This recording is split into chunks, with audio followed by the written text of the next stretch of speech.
And hello everyone, welcome to USFC 184. Camino said he'll be here very soon, which is good. Grid Square's Wi-Fi went out, so he'll get a later fight if needed. Obviously, the person who's fighting him will also have to wait.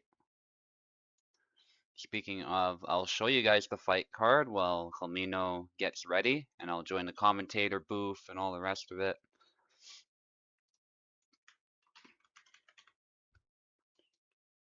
Just sending you the link, Camino. There's no rush. Join when you can. Not gonna lie, it's a pretty awful day outside today. We've been getting, I don't know how many of you have heard about this, but we've been getting tons of rain. And as of this weekend, we are set to break the 112 record, a year record for rain in Alberta. We do not usually get this much rain at all in June, so fair bit of flooding going on. Not where I am, thankfully. The flooding is elsewhere for the most part, but still not good, especially for the rural communities that are being hit the hardest. Thankfully, Alberta has a fair bit of terrain, so in some ways, at least in some parts of the province, we're kind of flood-proof to a degree, but there are a bunch of flat areas in the prairies where they get hit especially hard, especially if the ground is dry beforehand, and then it just rains a bunch, or the ground is oversaturated and then you get more rain. Either situation is not good. So in light of that, if my connection is a little bit off, I do apologize for that. That's probably going to be the reason why. I suspect it won't be, but we will see. Anything can change like at the drop of a hat. So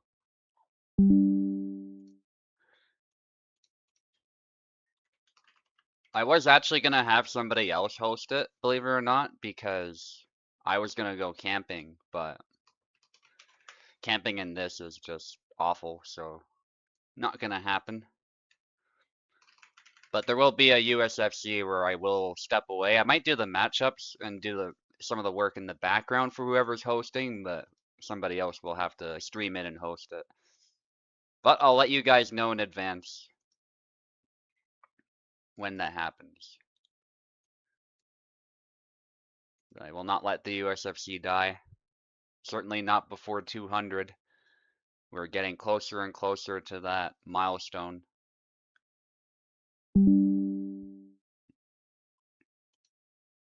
Bobo unfortunately is not able to commentate. His mic apparently died, so it's a little bit unfortunate, but I'm more than happy to do it myself. So I'm fighting Camino, as you guys can see. I'll take the left to start us off. Camino, let me know if it's laggy or anything like that, and we can figure it out, but I'm hoping that will not happen. Connection's pretty robust most of the time, but weather can throw some interesting curveballs, as can Parsec. Oh yes, and you need keyboard as well, so I'll give you that. And the reason we're fighting right away is because I know Camino usually has to go pretty early, to fight pretty early. And we also need to decide who's going to challenge next, so there's two reasons why this fight's happening right away. And again, Camino, just let me know if it's laggy or anything like that.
Okay, beautiful round to start off the USFC. Hope it's going well, Clamino. It definitely looked like it. Some good distance straps on your part.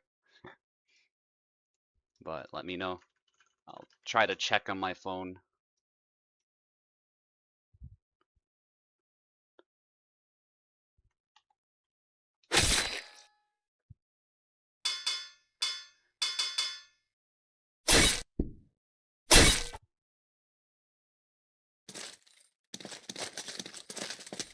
Samuel, okay.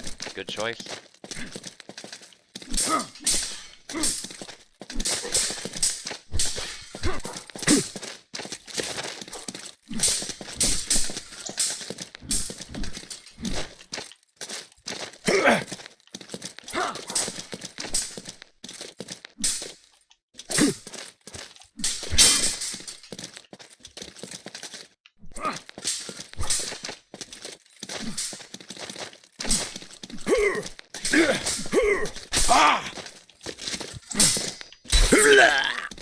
Nice.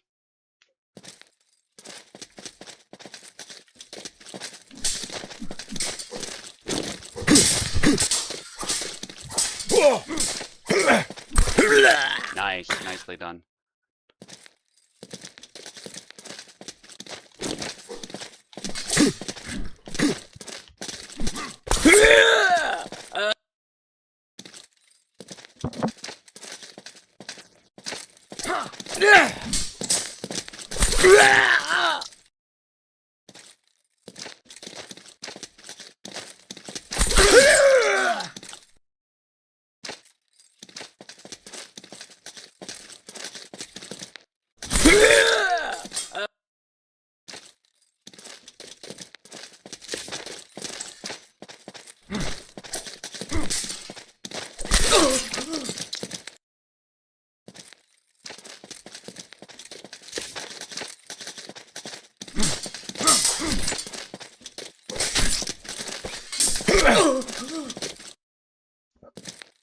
Bit unlucky there.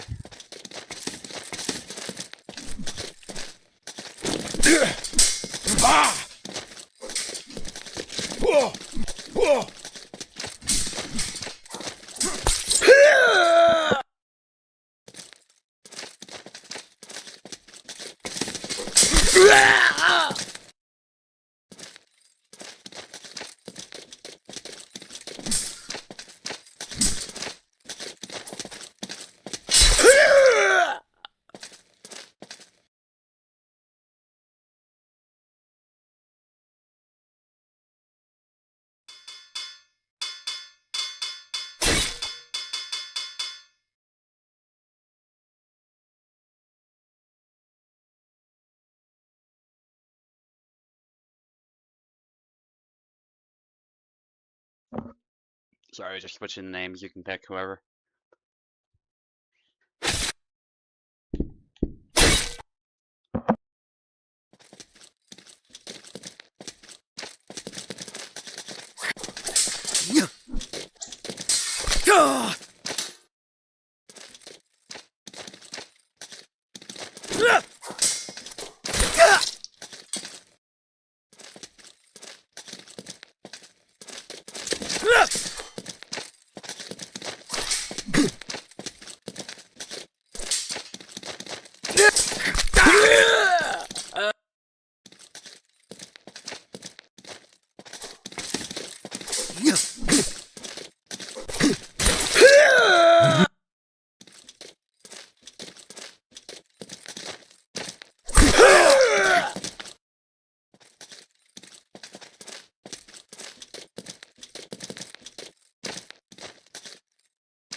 Is everything good?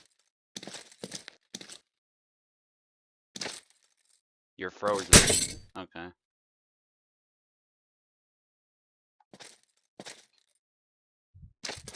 Smooth so far up till now. You're good? Alright.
Another great round, one moment.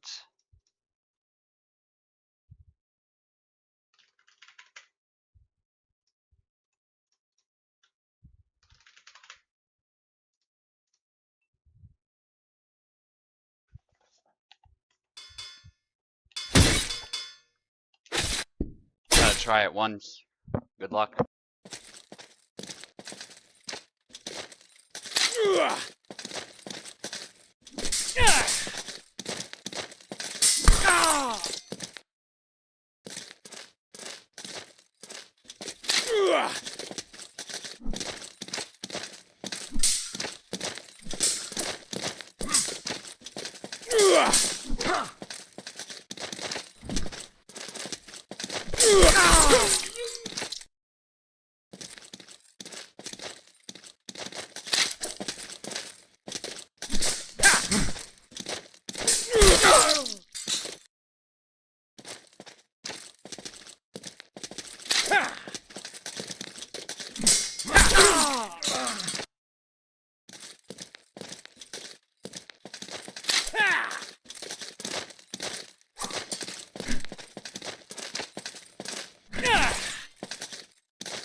Yeah, he's a good character. I just don't like being forced to swing every time I draw, but he does have some good tools. I gotta get used to it though.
Oof, good fight, Clamino. You definitely deserved your place as a champion contender with a performance like that. It came down to really small details at the end there. And also, I should not have used Jakob, but oh well. That was still fantastic. You can draw at the start of combat pressing A. Okay, spamming it. But GG, that was fun. Enjoyed every bit of that. Even the Jakob, I still gotta practice him. I haven't practiced him much against players. I've only practiced against the Sam boss, actually, so gotta work on that. He's not the same as Bara or Sam or any of the others. He's a lot more of a zoner, I think. And the small sword was terrible against Sam, at least in that flag, but who knows? I could have just been bad with it too, because Sam got pretty close really fast, so that seems like a bad time for the small sword. You do not want a heavy saber like that swinging so close to you.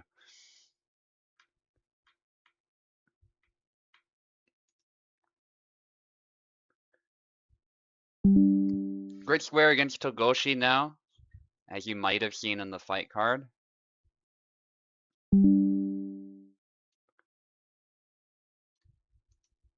Yeah, the game capture is working fine too. Just wanted to see if the game was the priority window or not. Obviously, you guys can see it, but correct me if I'm wrong, Grid Square, but I believe you need keyboard. I'll just set your names real quick.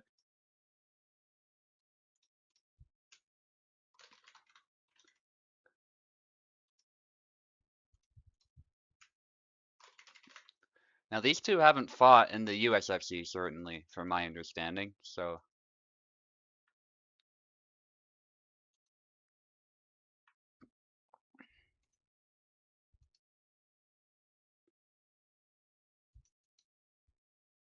Yeah, your keyboard. Alright. Give you keyboard. Togoshi should be gamepad. And we can get started.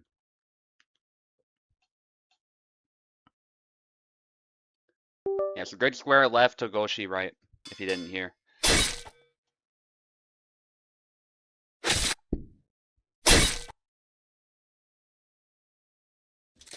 Way better riposting than stabbing through auto guard. I can see that.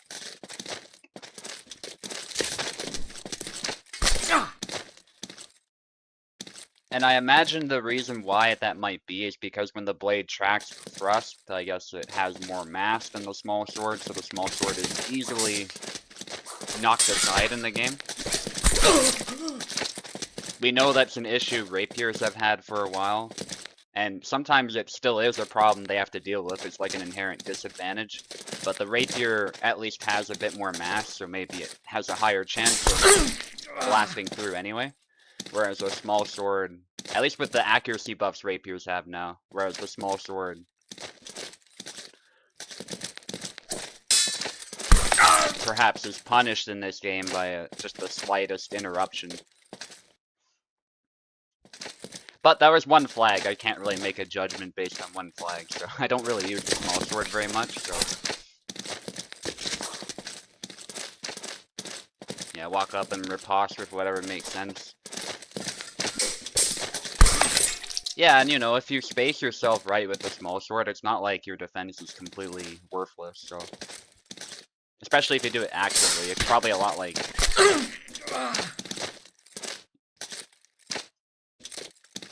how Yendrick has to play distance.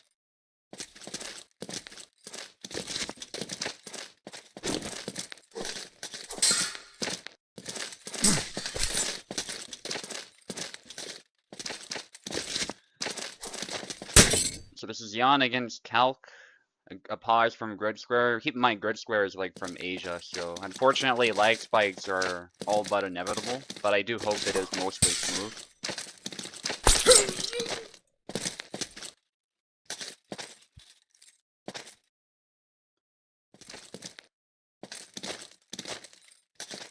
A good analysis, by the way, by Plebeian there, saying I ended up going back to a sniping game instead of exchanging.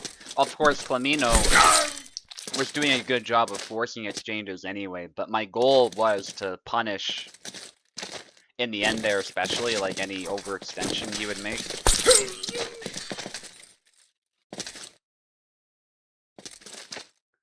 Like, I saw that forward X, he was throwing that a few too many times, so I was hoping I could then aim for his body with a B cut, which would be hard for Samuel to block compared to, like, a cut coming from the top, because he tends to block those a lot easier, but if you can aim for a deep target on a riposte, then you'll have an easier time hitting him.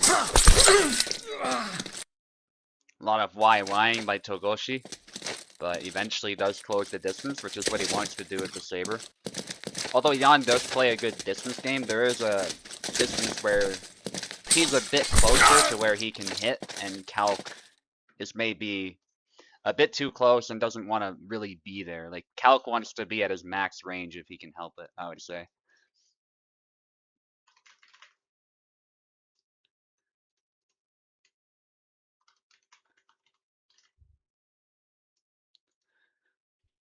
With my victory, by the way, I will be challenging next for the champion belt. So, Clamino, unfortunately, you did not get your chance this time, but keep playing like that and you certainly will.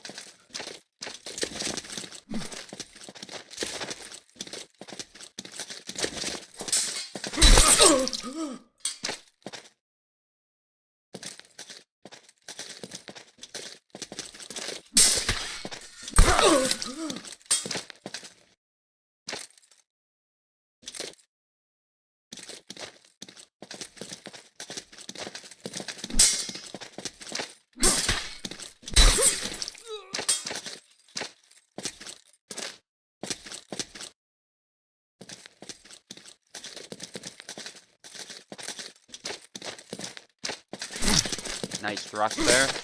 So we have a switch of characters actually from Grid Square. Sorry, I'm just reading a bunch of messages.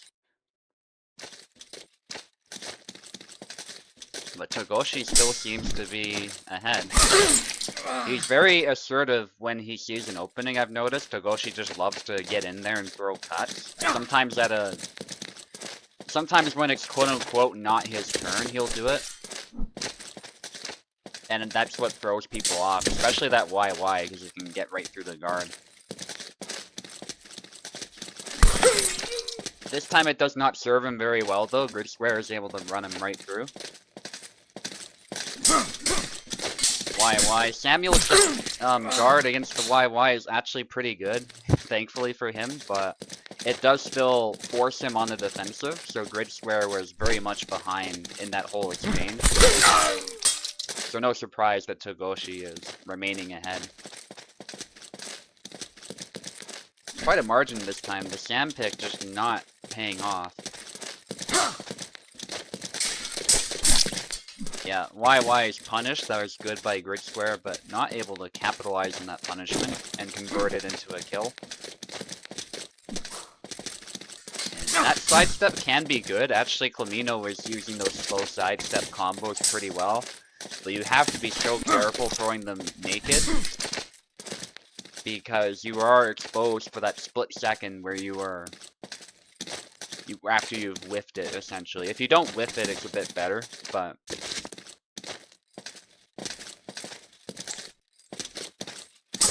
Togoshi again with the YY, but it looks like Grid Square has found an immediate response to that.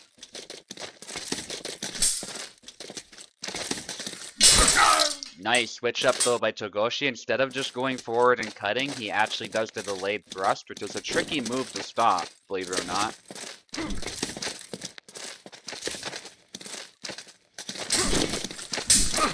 Nice, and he goes low this time when his opponent was blocking high. But there's a stab. Togoshi may be a little bit too aggressive still, but I do appreciate it all the same, especially being up flags. It's good to apply pressure. Grid Square is able to stop him again, but not able to kill.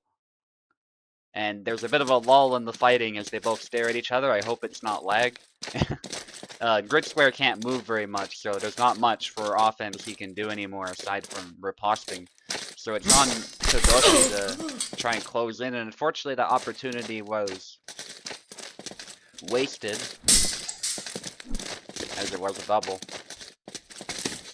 For Grid Square, it's kind of wasted too. He got a couple hits, and these things happen in the chaos of a fight. We got another double.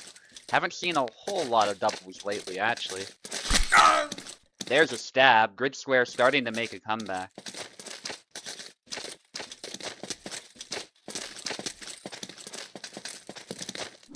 Grid Square trying to initiate a little bit, maybe draw his opponent into an exchange. We've seen before Samuel is actually very good at the exchange game if you use him properly. But there we go, just one little opening. It looks like Grid Square was either feinting or he was planning to throw a cut, and he immediately got interrupted. So nicely done by Togoshi, a very good yawn. And I like that Togoshi was mixing up the moves too. He wasn't just YYing, he was using that as sort of his base to attack from, but he was switching it up once his opponent got used to it. So very well done. Just keeping the pressure on, keeping that foot on the gas pedal, which Jan is actually surprisingly good at as well. A lot of people talk about how Jan is good at sort of sniping you and playing the distance game, which is true. But I would say he has a huge variety of tools that people sleep on. that are very good for initiating offense, and they really force the opponent to respond to each of those moves. Whether that's guarding or that's immediately hitting to try interrupting it, you know, these sorts of things. That stab is it goes right to Isabella's hand there and results in a double. I don't think he wanted a punch there, but he was too close to cut, so it made sense that it was triggered, but I suspect that wasn't what he wanted. Still, Isabella got the clear hit, so I suspect she would have won even if a cut came out. Although on paper the longsword does enjoy a reach advantage on the saber, you can see that Jan's saber is both very long, and another thing is that Jan doesn't square up his body. He extends his hand out a lot, so actually the reach difference between these two is not so great. It's a case where they both have moves that can outrange each other. He goes with the Y thrust, but it doesn't work. Grid Square is actually a pretty good Isabella, so the pick is actually not super surprising. He often switches to Isabella when Calc is not going so well. And we might see the makings of a comeback as Grid Square with 4 flags.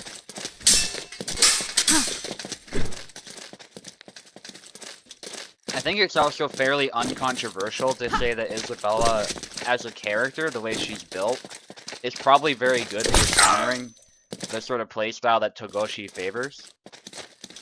Just with these simple counters that she can pull off and her solid guard, certainly in the center.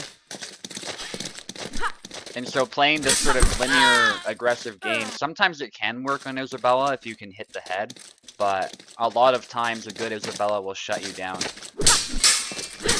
The center is where Isabella thrives the most out of everybody. Denise is a potential exception. He's an exception to a lot of things, but I think you could easily make an argument for Isabella being the strongest character when it comes to fighting for the center.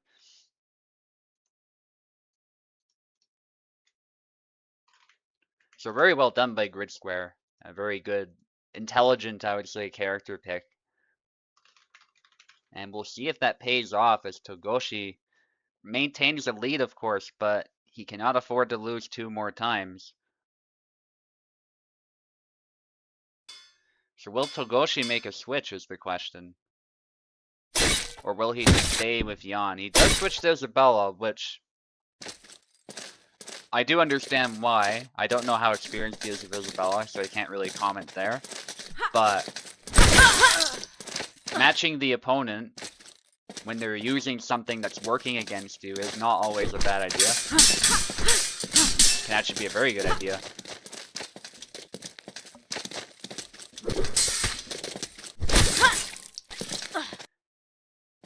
And you know, the fact that Isabella does such a good job at fighting to the center can actually help Togoshi with his fighting style, I think.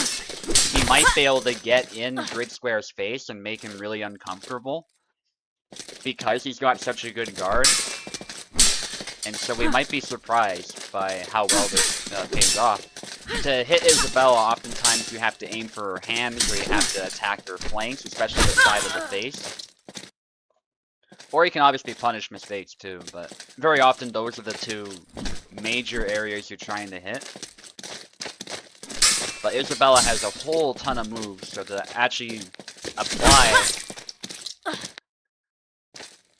that theory to the fight might be difficult. Because again, if you try attacking the flanks, well, here's a snap cut for you a lot of the time with an Isabella mirror, so you have to time it right.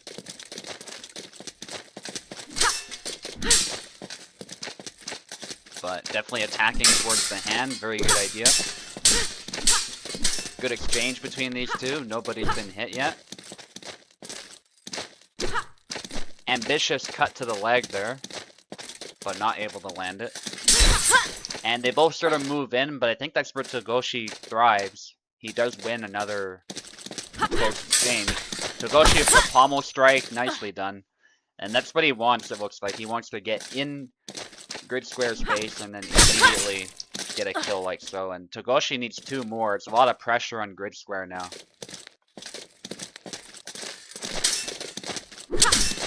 As I say, it is a fight with swords. It is not a sword fight, so punching, pommel striking, grabbing, all of it is legit, if you can pull it off.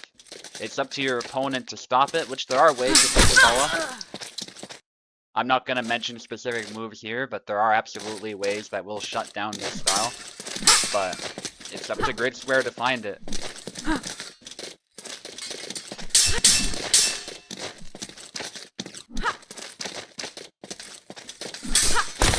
Nice combination by Grid Square, getting creative here to stop Togoshi and attacking the side of the face, like I was saying. That's a really good target, especially if Isabella is overextending. And it will at least guarantee that you get that kill, whatever happens. Certainly with that cut. Ooh, and the upcut gave up control of the center just enough for Togoshi to immediately walk him down and Y cut. I do see the idea behind that cut, but the wind-up left him open, so well done to Togoshi, but good try from Grid Square to make that comeback. Just wasn't quite able to make it happen. Good fight. We got a Beer against Oak now. An exciting saber fight on the horizon. These two have been winning a lot of tournaments. Beer obviously newer, but at this point I would say he has the skill of a veteran when his head is in the game, so he is more than capable of making this a Hall of Fame fight. Yeah, the Isabella mirror is really grindy, but sometimes, you know, an Isabella can switch up the rhythm or just go all in. And we've seen even Venator sometimes in the Isabella mirror can get surprised by that, so I like that he applied his style to the character. He didn't change his plan so much, he just changed the tools that he had to work with.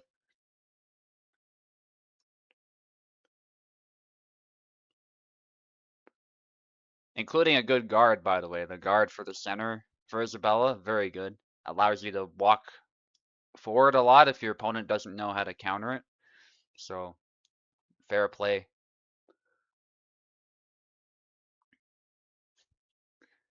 Guess I'll edit the fight card while we're waiting. I'll just put myself at the top since I'm fighting the champ.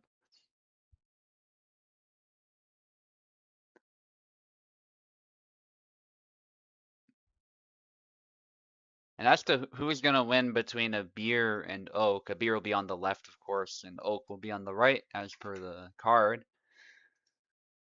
Like, I'm not really sure who's going to win this one.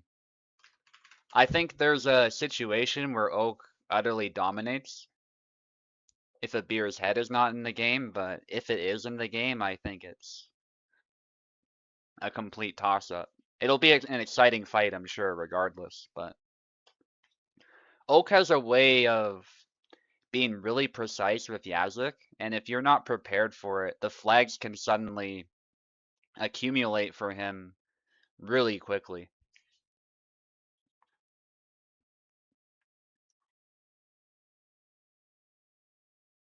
And he used to do that with Laszlo too, and that's why he's a little bit upset that Laszlo has been nerfed. It was kind of a stealth nerf too, it was weird, but it is what it is. He makes Yazuk work just as well. This is a 50-50. I would say so as well, yeah. Overall, it's a 50-50.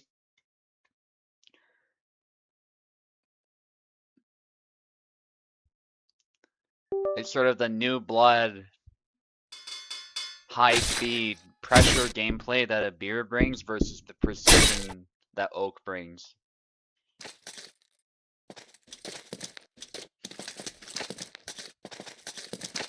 Perhaps being younger is a little bit of an advantage for a Beer too, especially moves so fast. And we start with a double. As far as these two characters, it is also quite 50-50, I would say. Yazuk and Bara move at pretty similar speeds as far as their cuts are concerned. And actually those sidesteps are both really good. Bara's are more explosive, but Yazuk's also cover surprising ground. And they're very tight. Tighter than Barabash's sidesteps. So sometimes I would say Yazuk's sidesteps are actually superior if you use them properly. But it all depends on what you're trying to achieve. Nice low cut by Oak to get past the guard immediately when a Beer was not prepared to stop him. I don't think he expected that at all, and now he's limping. There's a YY from Abir, and wins the trade there, which made sense. Abir got a body hit after getting tired, which lowers his damage, and Oak was able to hit the head. Nice sidestep this time as Oak is in the middle of that combo, which doesn't track particularly well. I think it's fast, but it doesn't track, so you can catch somebody with a sidestep with that combo, but it has to be timed well. Good exchange between these two. Now they're back and forth. Nobody's been hit yet. So far, it is shaping up to be exactly that, a 50-50. Up on the thrust. Good counter by Abir, but the sidestep was a little bit of a mistake. The follow-up, certainly, where he did that Y cut. It left him open, and Oak is quick to capitalize and bring the pressure on as soon as momentum's back in his favor. Trying to be active, but I think sometimes Oak immediately capitalizes on those mistakes. And perfect snap cut to the head there. Abir able to get a hit to the body, but it was a much less debilitating hit, less decisive. Whereas that snap cut to the dome immediately rocked him, and it was over. That's the thing with Yazoo. He does a great job of using snap cuts as part of his combo, not just as an individual attack. Something that Barabash doesn't really have. You have to manually do it yourself if you want to add snap cuts to a combo. Sort of advanced Hellish Quart stuff. Good exchange there, but Oak was ahead, I would say. And that big cut was able to catch Abir as he tried to retreat with the back Y. That is the other thing that Yazuk does well, is out of nowhere he can shoot forward and apply tons of pressure to targets that are hard to block. Oak is a master at... He has a sort of pattern, like if you get to know Oak, you'll know what I mean. But it's still... It's basically all of your mental energy is so focused on that, that sometimes what ends up happening is you get too focused on that, and Oak is then able to switch it up out of nowhere and capitalize on your error. But so far, it's shaping up to be a pretty even fight still. Abir a little bit behind. That was a good counter attempt, but I think he was too far. Good exchange again. Abir trying to find a way past his guard. Sidestep out of measure. Oak tries to punish it. And it looks like a lag spike of sorts. Abir's good, Oak's good. It happens, of course, especially since they're from Europe, but we're good to go again.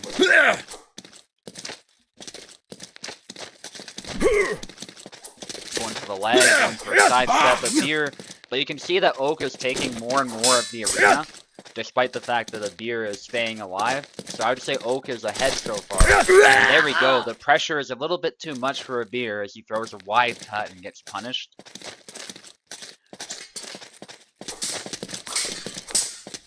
Yeah, Oak will pounce you when he notices you're faltering, you're getting passive, you're on the back foot, more or less.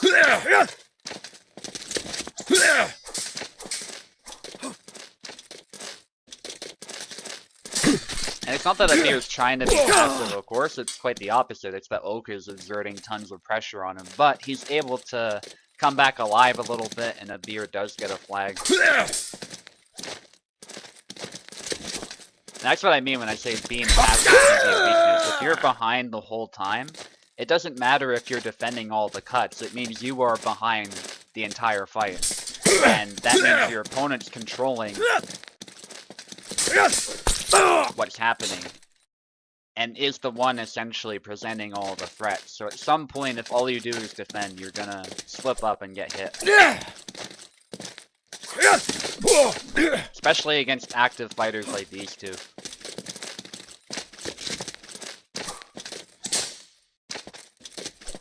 But it is down to the wire. Abir, to his credit, making the comeback. Will he actually score? the round. The sidestep out of measure, very ambitious, possibly looking for Oak to overextend, but he does not make those types of mistakes most of the time.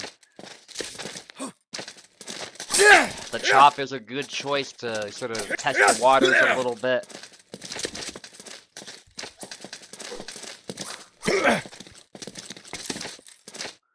Yeah, Veer definitely not wanting to make a mistake. Oak wanted that sidestep. You could tell he was ready for it and wanted to immediately capitalize.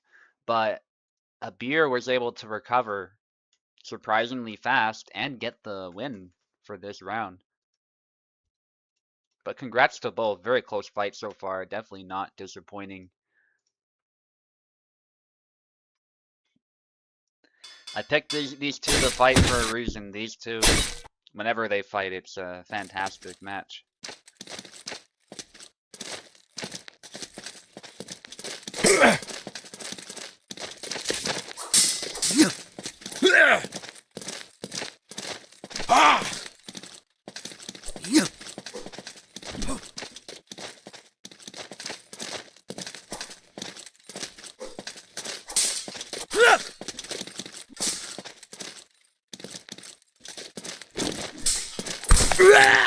Nice by Oak.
Oak ahead this round. Oak is more than capable of making comebacks. He's actually known for that.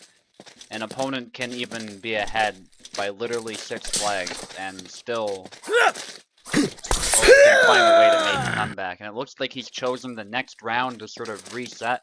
Maybe not intentionally. I don't think he intentionally gave away the round, of course, but it feels like he's kind of locked in after that initial round, and now Abir is starting to collapse. So if Oak can ride this momentum, given his track record, it's going to be very tough for Abir. Nice push by Oak. Pushes are a lot harder to pull off now, but they are still viable if you use them at the right time, especially when, as Oak read his opponent perfectly like a book there, Abir was kind of on the back foot and not presenting much for threats with his cuts anymore, so the push was a great way to sort of open him up quickly when he least expected it, and then secure that hit to the head. But it's not over, it's 1-1. Abir has nothing to be demoralized about yet, although that round, I think, was quite a dominant performance for Oak. It's still very possible for Abir to do the same to Oak. We've seen that happen a lot of times, actually, in fights where the fighters are evenly matched. They sort of trade which round they choose to dominate. Often what happens then is the last round is where it's equal again. So we'll see what happens here. We might see another even round too, that's totally possible. Abir not looking to repeat the same mistakes.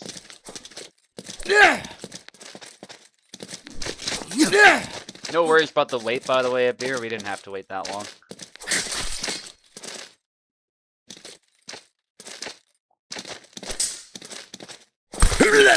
Nice. Oak with that lunging cut.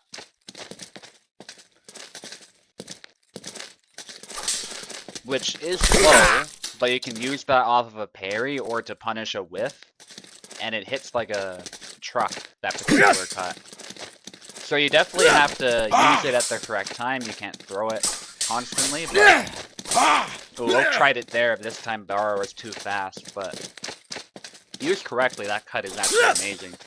And you can do it from long guard, which is nice. Oak with the low cut combo, which is a really deceptively effective combo, it has to be said, but it does not quite land. Or the first cut landed, but it didn't secure the kill. And Abir was easily able to capitalize.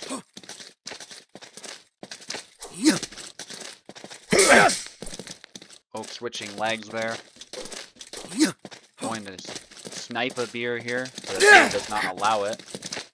Ooh, Abir did a grab out of measure. I assume he didn't mean to. It's actually very easy to miss input, believe it or not. If you press 2 buttons, sometimes you do grab or push when you don't mean to. Would have been legendary if he somehow landed it, but unfortunately he did not. And Abir with a retreat cut, but Oak is able to hit the hand directly, so that is his flag.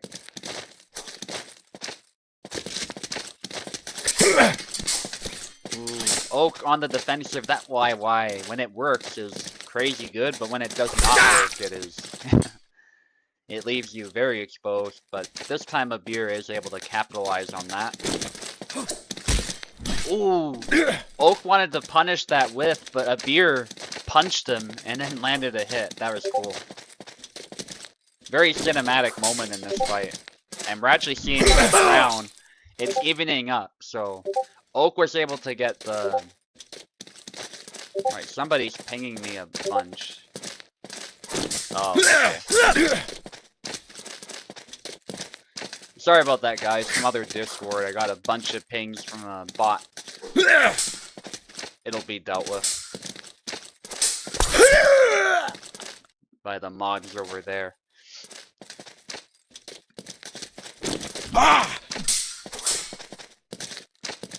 Another exchange. Oak remaining ahead, but Abir not far behind. Good interception by Oak, stopping the YY by inserting his blade in between. That's a double.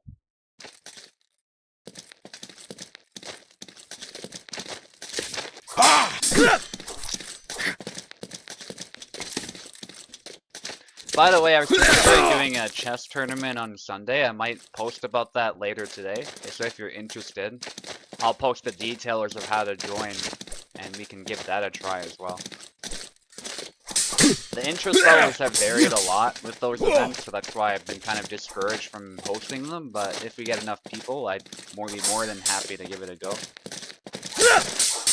They actually don't take that long, so as long as we get a reasonable amount of people, which we always do, it should go just fine.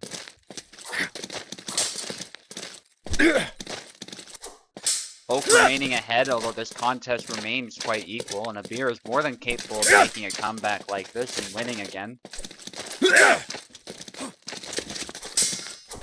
Sidestep by Oak, and Abir throws a cut of his own, but Oak's cut was more powerful.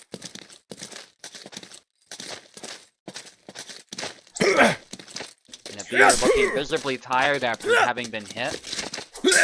Goes for a sidestep. Oak is more than happy to let Abir exhaust himself a little bit. Still applying pressure as he does so though, which is smart. So Abir feels very forced to respond. Which in some ways he is, because if he turtles up too much, then Oak is eventually going to kill him. But if he's overzealous in doing so, he might pay for it. Goes for a push, but it's out of measure. Oak not quite prepared for it. And now has a similar idea, but they end up doubling. Oak moves forward. Nice little hop there. And that's another double.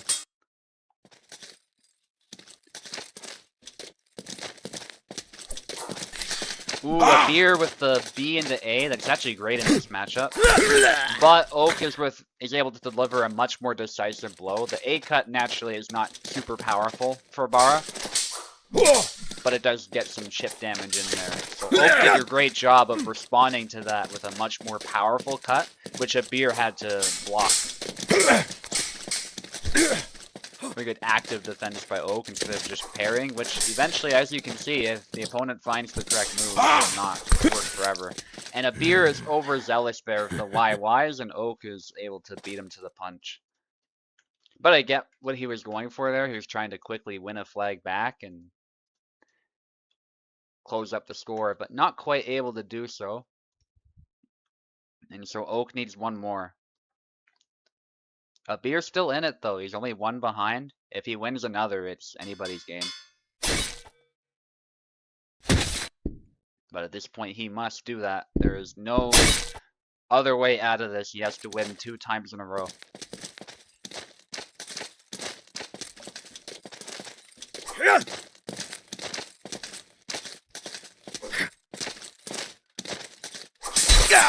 Ooh, I thought Oak was going to land a hit, to be honest, but Abir was very assertive with the YYs and does manage to secure it. Oak feinting that combo, which is nice. It's a very good way to exert pressure and cut to thrust, but you don't actually have to go through with it. Oak opens his head up a little bit there, it looks like. Plus the YY is a very forcing move, so even if he was trying to defend, there was a real chance that he would get through. So if you're doing a good job of applying pressure with it. Nice snap cut there. Abir not able to quite secure the kill, but he's on his way to doing so. Abir not ready for that push though. He was caught flat-footed and was not able to respond in time. Very nice by Oak. YY, active defense by Oak, eventually forces the double. I think that was the right call. The worst that could have happened is a double like that, and the best that could have happened is Oak gets away and counters it, so. Abir has to be very careful trying to force the YY naked. It might sometimes get through the guard, but it's also very telegraphed. Both have been hit at this point, and Oak dashes into that cut. A little bit of a mistake, but these things happen, especially in a high-octane fight like this.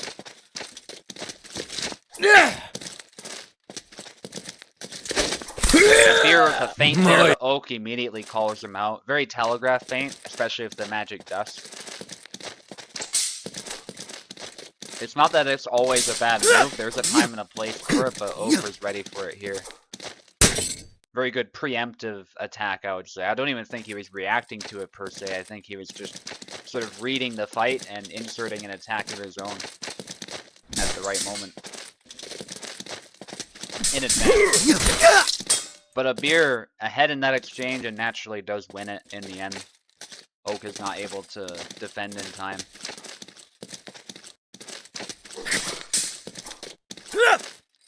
Yeah, Abir is looking more patient this time. If it's quite possible, he'll come back. They clashed swords there, but nobody got hit. Ooh, and Oak was a little bit late there, and as a result, ate a cut to the arm. Just the timing was a little bit off, I think. I do see the vision behind what he was doing, though. If it did work, it would have been beautiful, but wasn't quite able to do it. Abir goes low, and Oak immediately cuts the hand, but Abir also immediately follows up the leg cut with a hit to the head.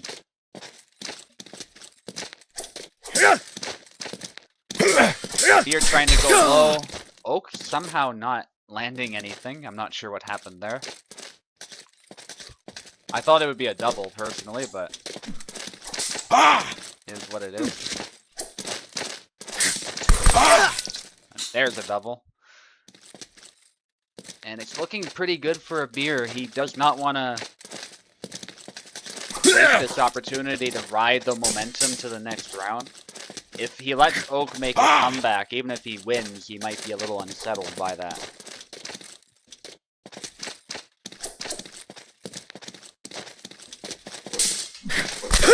But there's one for Oak. Oak can still win it. Then the more flags Oak scores here, the better for him, obviously, because not only can he win, but if he scores like 2 more, it might affect Abir's morale a little bit. So, even if he doesn't win right now, it could be important. Especially as he figures this one out and figures out ways to counter him, so.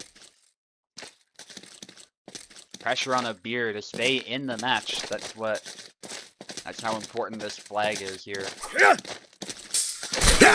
Abir going for the kill. and I appreciate that, but Oak was of course ready, resulting in a double.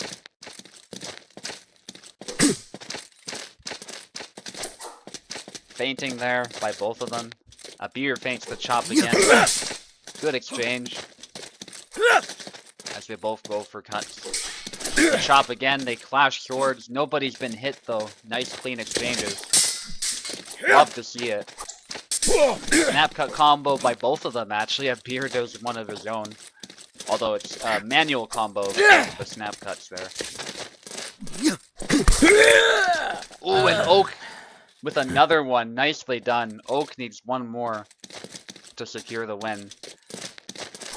You're so close. Goes for the hand snipe there, actually, with the leg cut. It is aimed at the leg, but the arm is often in the way to defend, so it often becomes an arm cut, ironically.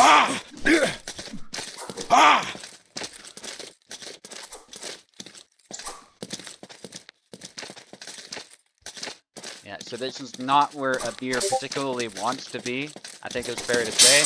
But he does get the sidestep. He does clutch it in the end there, meaning we are at 2-2. This fight will decide it.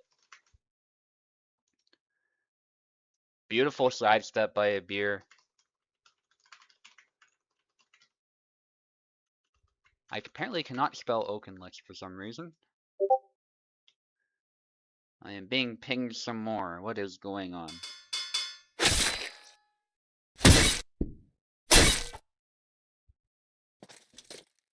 Oh, stuff from other servers. Yeah. This time, not the spammer. It's something else.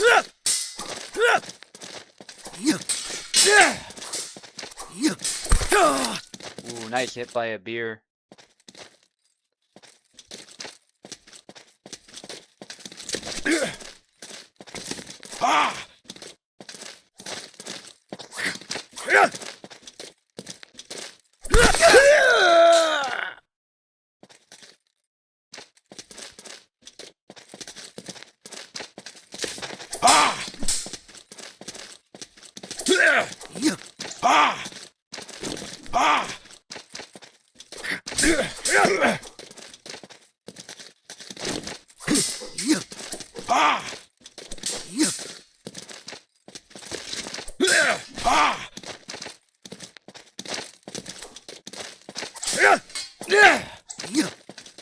Okay, Beer.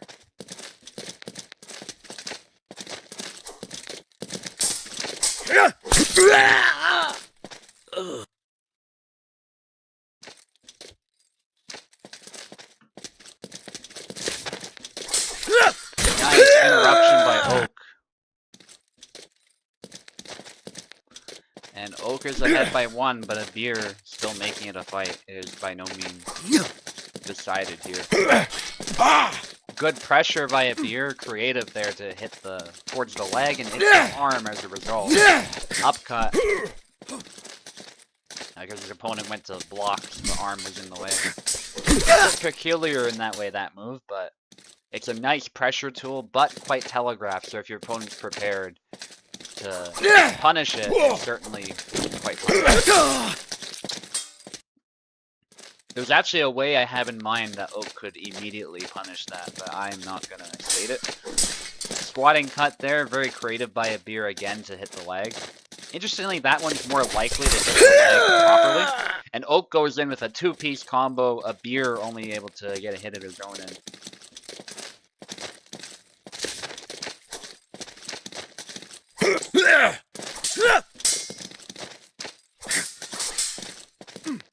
Good exchange again. Ooh, back wide by Beer.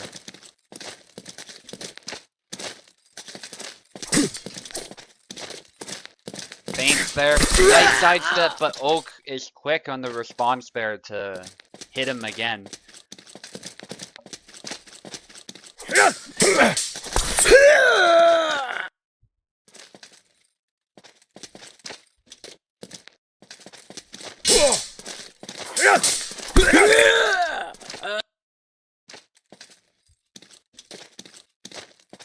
And Oak with another flag, but Beer is still in it.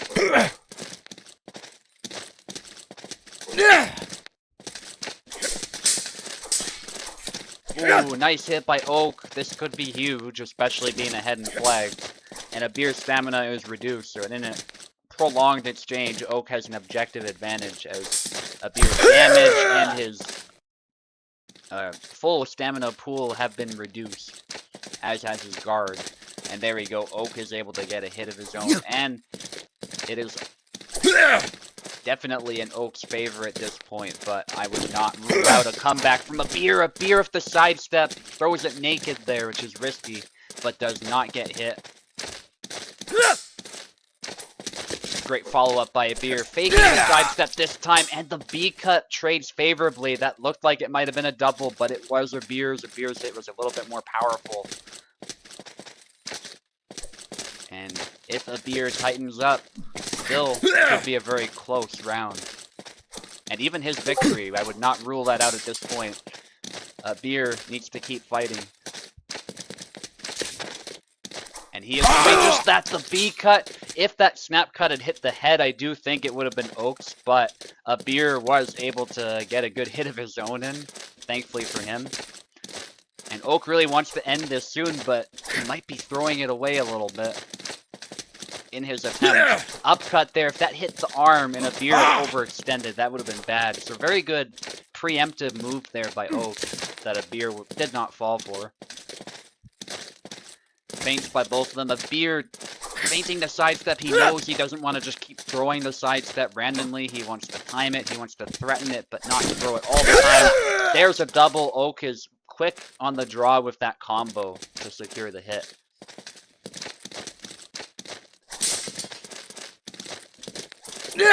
Ooh, his guard low there. Abir could have tried something, but it would have been risky, so I don't blame him for moving back.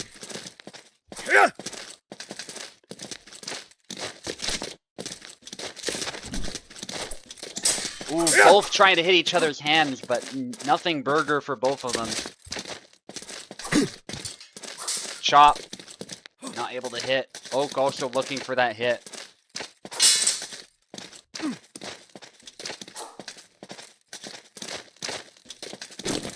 Ooh, Abir feinting again. Going for the hand as well as the upcut, but not able to land. As Oak's guard remains solid. Good spacing and movement by Oak, it has to be said. Chop again. Abir trying to make use of the range of that move, and Oak trying to capitalize on that naked sidestep, but Abir's movement is also precise, and he gets the cut to the arm with the leg cut. Not able to secure a kill, but it is a hit. It does reduce Oak's stamina, and down in the future, that cut could prove decisive.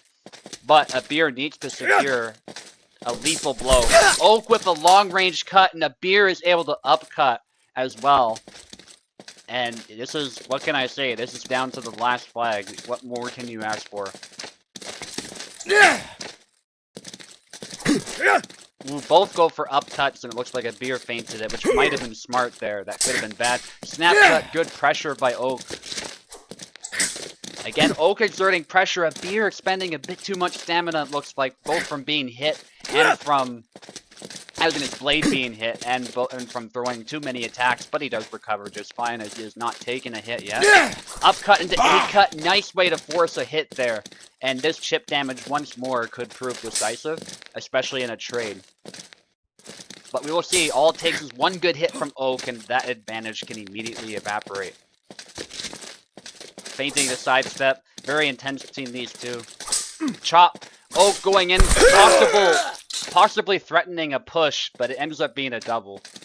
He didn't actually do the push in the end. He kind of chickened out, which was probably smart. That could have been bad if he had just gone for the push naked, but it definitely threw Abir off balance a little bit as he went to that double. Still going. Abir backs away, just barely defending against that onslaught of cuts. Very good read by Abir. He's figured out the pattern. He knows what to do when that cut comes in and that combo comes in. Feinting the sidestep, both switching it up a little bit. Switch stance by Oak. Abir looking to punish the upcut. Eventually he does get the hit to the hand though, as Oak feinted something, and immediately Abir was able to capitalize. But good fight between these two. Abir takes it.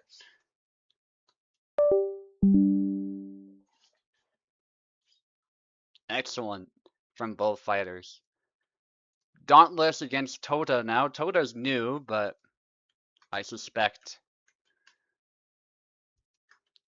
he will be just fine as far as connecting because he has a green name. I'm really excited to see what he will do. Welcome to Tota. Always like to see new players.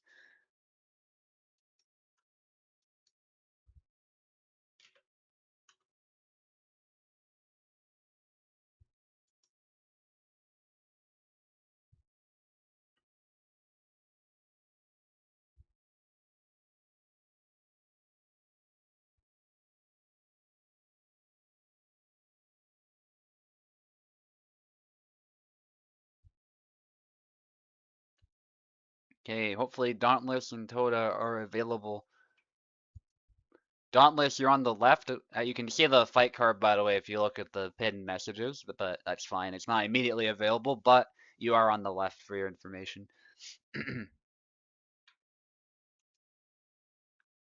Just in the future, I usually do pin those as well if you want to look yourself.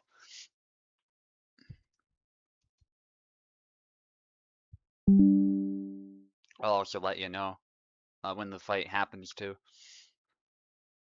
Waiting for Toda. If not, of course, we can go immediately to Radzig against Plebeian. After that, we have Max against Bobo, actually. We switched this fight up a little bit at the request of some of the fighters. Platypi against Info, Castar against Apostle, and I'm going to fight the current champion in next.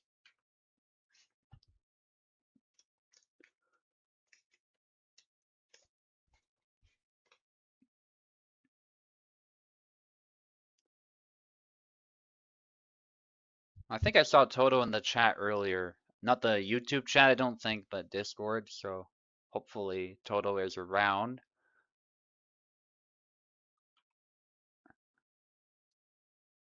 Or is it Toda? Toda. I think I called him Toto. Keyboard for you, yeah, of course.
No, that's okay. That's okay.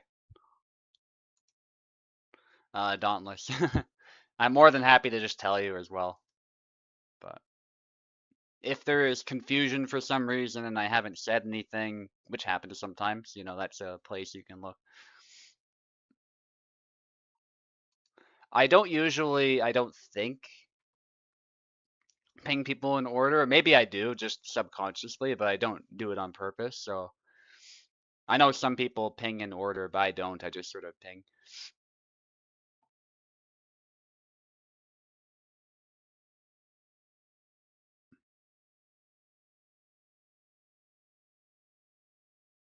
Uh, so Toda is not here, I don't believe.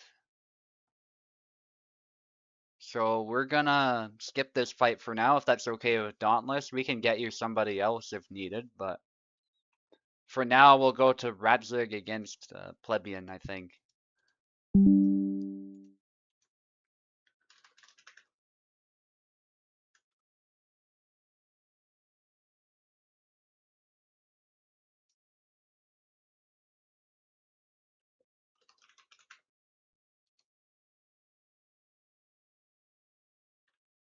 Yeah, I think I just do it subconsciously. I probably look at the fight card and then it's just, you know, I ping the names in order and that's it.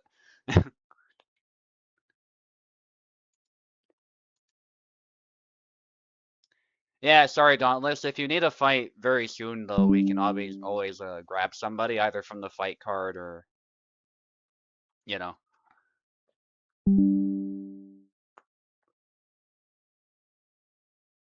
Yeah, but regardless, you will get to fight somebody, preferably somebody who's lost or a newcomer, but it will be done. Actually, no, Castor has a fight now, so we can't do that. But we'll figure it out. Somebody will fight you.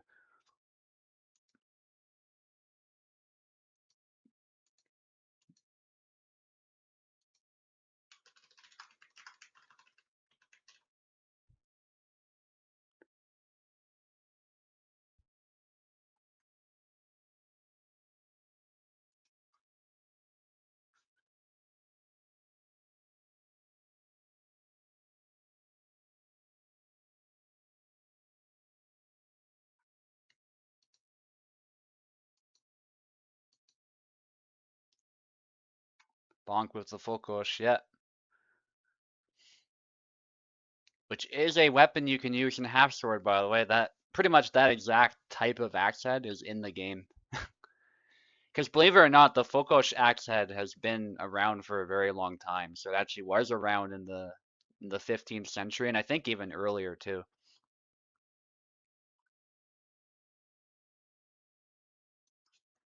Grid Square, you can join, sure.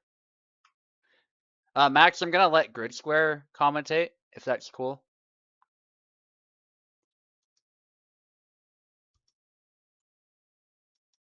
Don't want to overcrowd it, so I'll probably just have Grid Square and that's it. Especially, Hello. hey, Grid Square.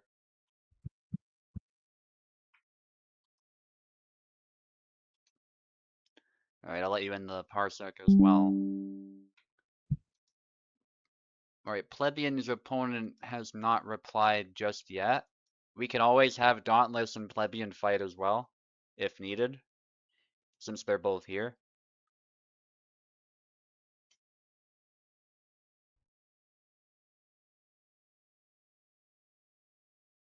Ratzig and Plebeian. Well, I only know Plebeian plays Gera, but Ratzig has an arsenal of characters to play. Mm-hmm.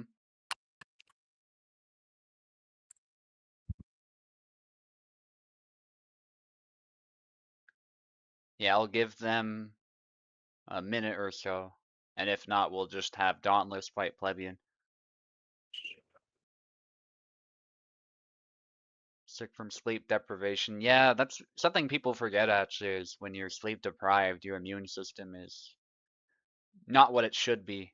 So random infections or just feeling awful in general, you can get sick really easily.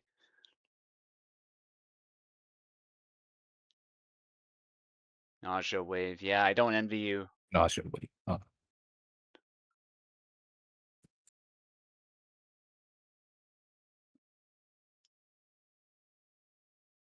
Speaking from experience, stimulants are not a good cure for sleep deprivation.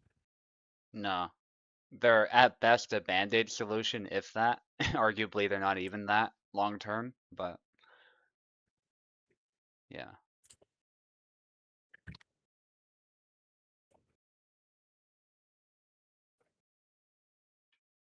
Used to the symptoms by now. Yeah, that makes sense.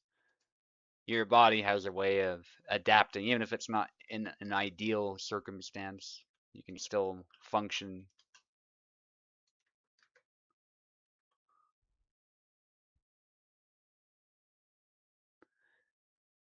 There is a thing called lethal insomnia too, which I would never wish even on my worst enemy. And it's where you literally cannot physiologically sleep. And so at some point your heart stops because your body just can't sustain itself and you hallucinate and lose your mind. It's not a good way to go. Oh, yes, absolutely. I've experienced a few days of not sleeping, and by by the last few days, I would my mental state was not in a good place. Yeah, yeah. When I was a student too, I used to stay up and study and stuff, and there just came a point where I was a zombie, basically. It was not good. I was falling asleep sometimes and not even noticing I was falling asleep too, which was fun.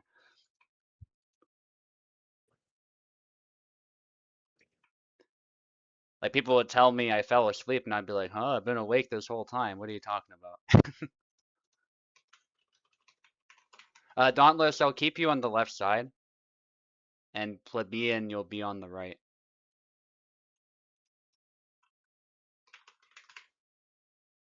And I'll give you a keyboard again.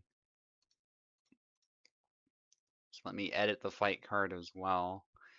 You guys can't see the live edits, but I'll post the results later.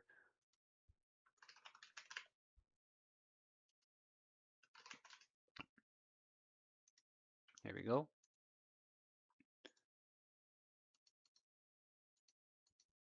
You're all in. Glad the internet's holding together actually pretty much flawlessly so far, with all the rain and storms we're getting. Dauntless with the Yendrick and Plebeian with Tarnatsuki. Yeah. Nice hit. Yeah. Showing us the Yendrick's power quite a of danger. Tarna. Yeah. Yendrick's a dangerous character considering that their attacks can bypass auto guard since, well, his axe isn't, well, there's a projection and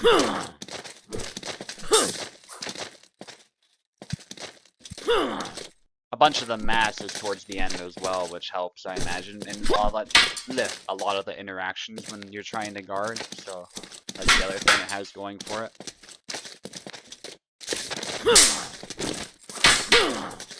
But Tarnowski, unlike many Saber characters, has a good much better hand protection. Yes. Since there's a half clamshell and other than the knuckle bow. Yeah.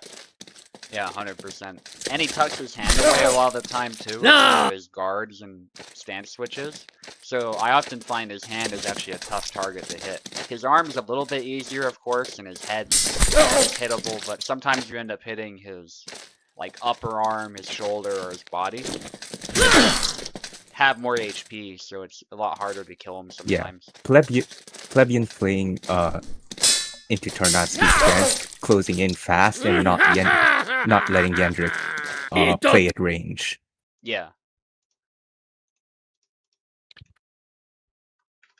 And it has to be said that Tarna is really good at bypassing guard in the first place. So if you don't even have a guard, then those cuts coming in are going to be devastating.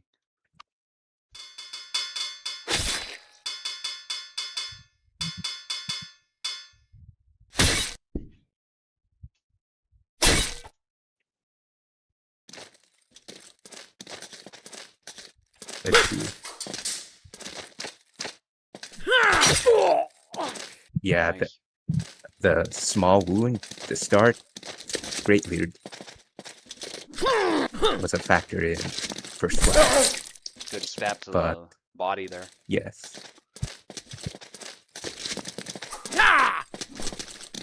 Nice step. And a double.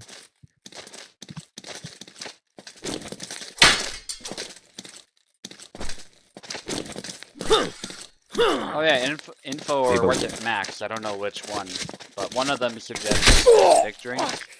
Believe it or not, stuff like lemon, like citrus, but it actually does have an effect on you that can wake you up a bit and ease some of those symptoms, so it's actually a pretty good idea.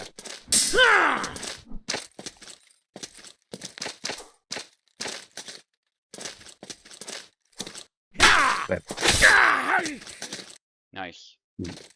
Nice. Looks like Dauntless is able to start setting up an offensive of his own, and so Plebeian is starting to have a bit of trouble, but he does get a flag right back. Now it's looking a lot more even.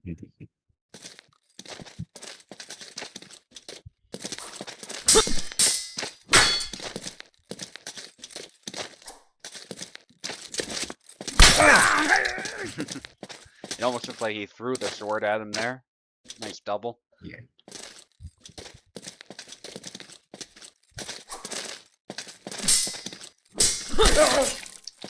Nice. Love those gleams from Tarnovsky. Allows you to really whiff punish people who overextend. Nice. No, attack! Plebeian is just constantly finding opportunities to just punish.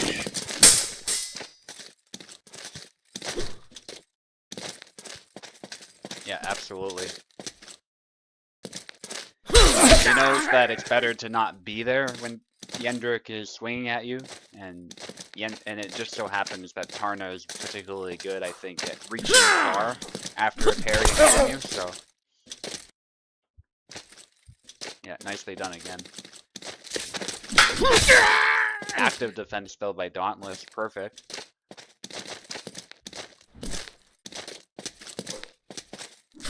Forward.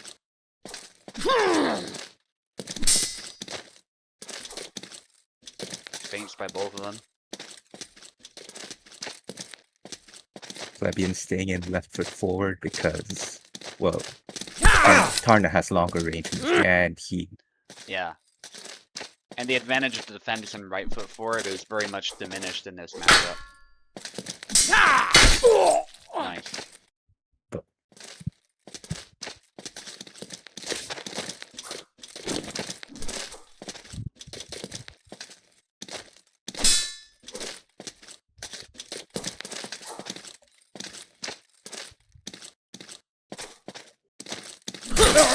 Nice.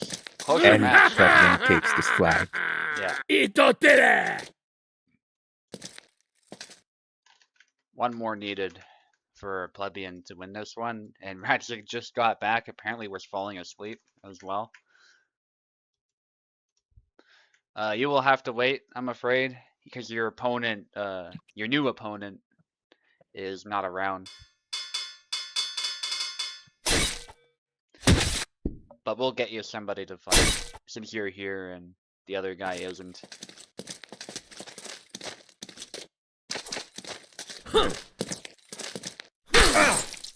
No, attack!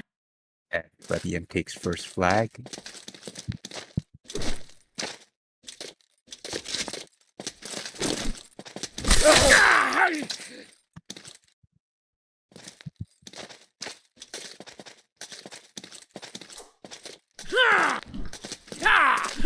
Big slashes by Plebeian. That whiff was a little unfortunate, but Dauntless not able to capitalize. Nice.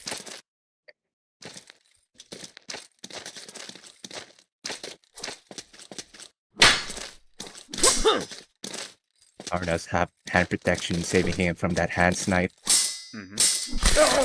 Nice hit. and he capitalizes.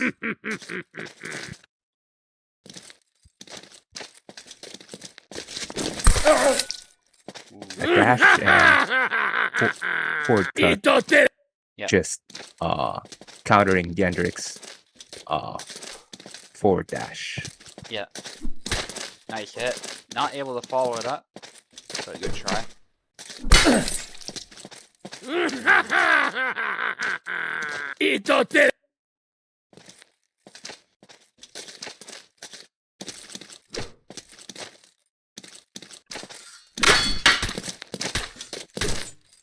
Ooh, a bunch of hits. Plebeian still alive. Wow. Okay. The Yendrik beatdown. Yeah. Thankfully, Hendrik's combos, when he does do that to you, are pretty good. So. Ooh, the whiff punish.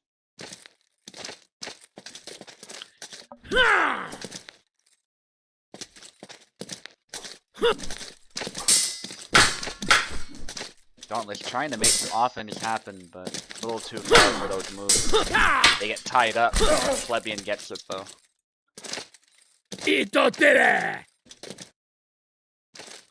I know he's not saying idiot, but it sounds like it to me. No, attack me, show him! And score goes to Plebeian. Yeah.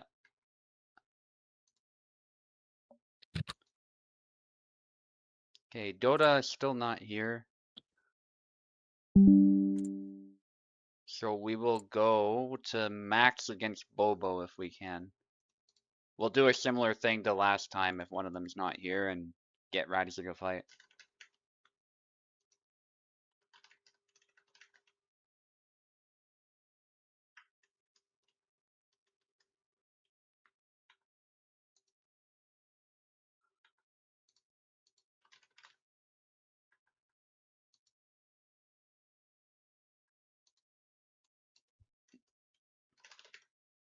This is for Max info, just so you're aware.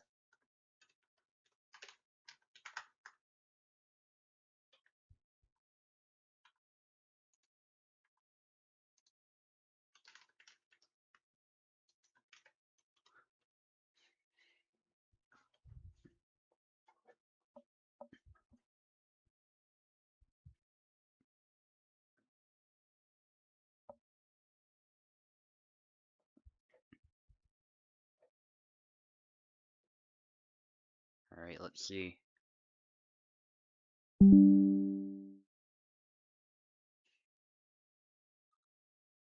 There's Bobo.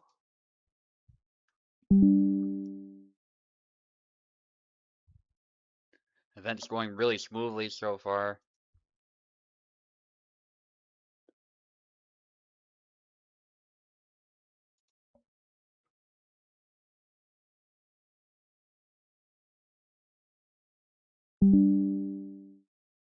There's Max.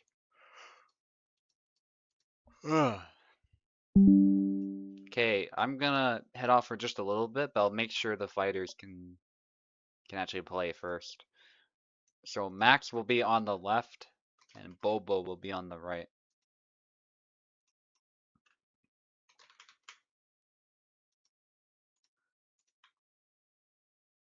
To start us off. You should both have keyboard.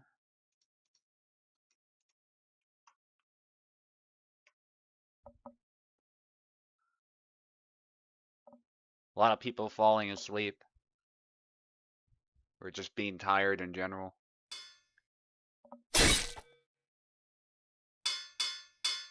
Max picking Yendrick. And Bubble also picking Yendrick. A Yendrick mirror. Alright, I'll be Quite right fun. back. I'll leave the commentary to you for now. Since both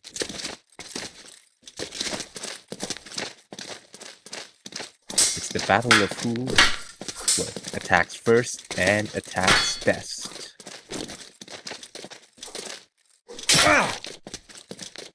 And Bobo taking Max's head. A jump attack which missed and Bobo, I didn't know you were a good Yendrick player. You ought to play him more.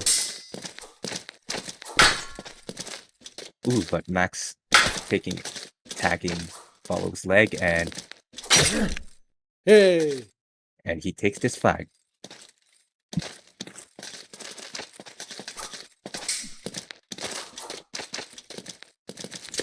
Exchange of blows, but no hits. Max comes. Oh, but both of them are stunned, and Bubble takes this flag. Bubble coming in. Hey! But misses, and Max capitalizes.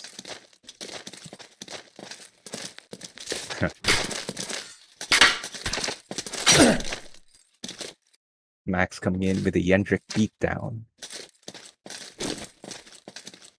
And Bubble this time.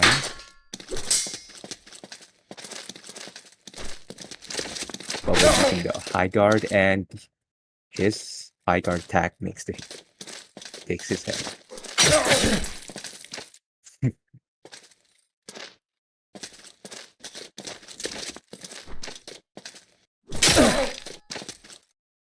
Another double.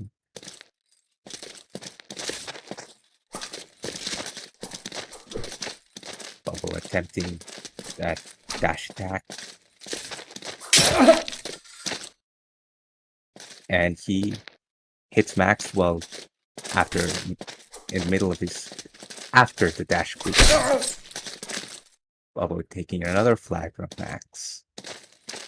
Will this be the last? And it is. います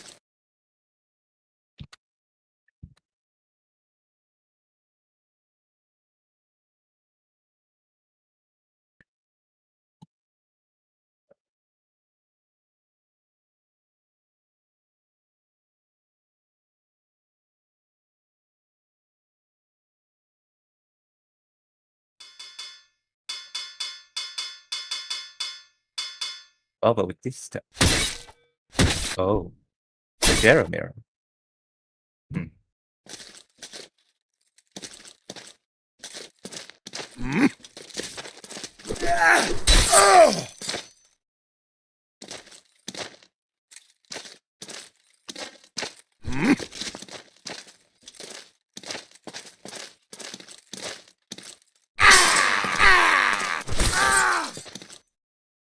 That sidestep, play beating, and follow up, taking the flag.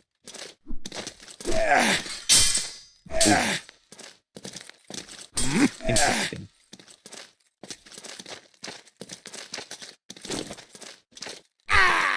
Both fighters hesitating to make the first move, but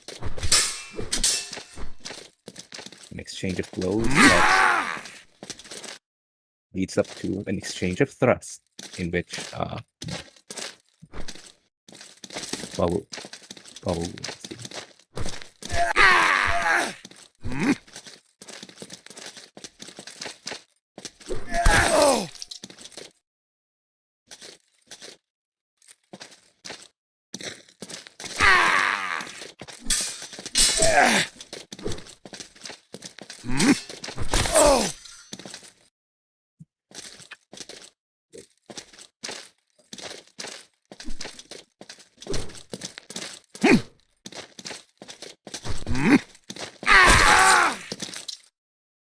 Of course, Bubble being the more experienced Jera player, taking up more flags, but Max has been on the server longer than Bubble, I believe, but ooh, nasty thrust to the face there. Will this be the last? And Bubble takes this flag.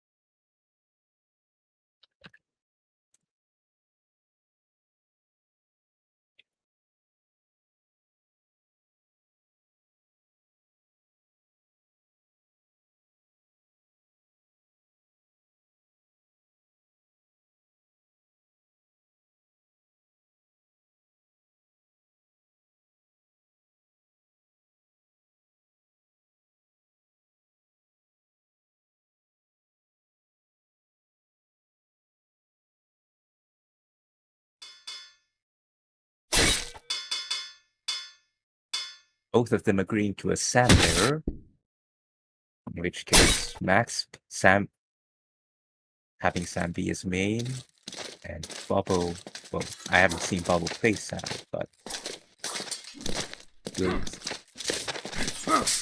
will using his main be Max's, will be a win for Max.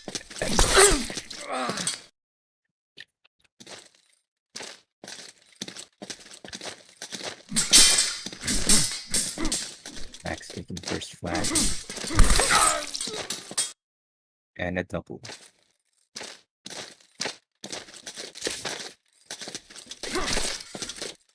Ooh, double.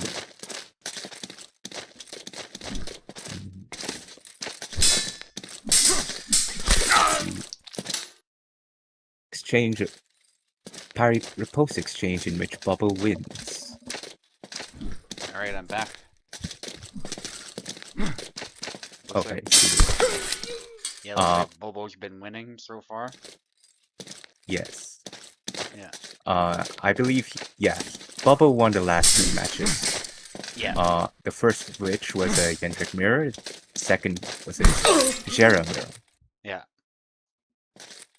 Yeah, that was pretty impressive, the Yendrick especially.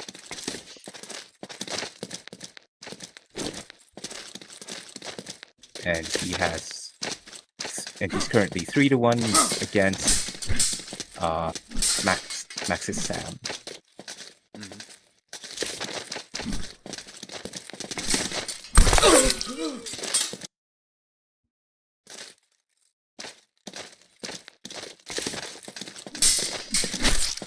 Ooh, nice back play. Max looks like he's ahead now. Like quite a bit.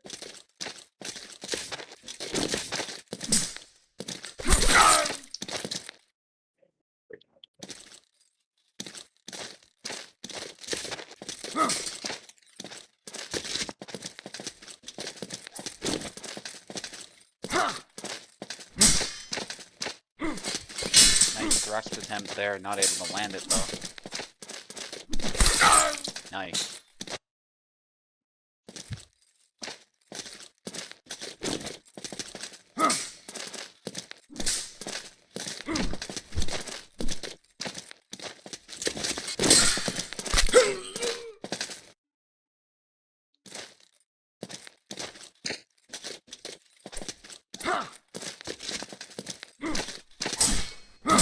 Bit of a clash of blades there. Trying to whiff punish, not able to land. They both circle each other. Bobo getting around the outside a little bit. Nice.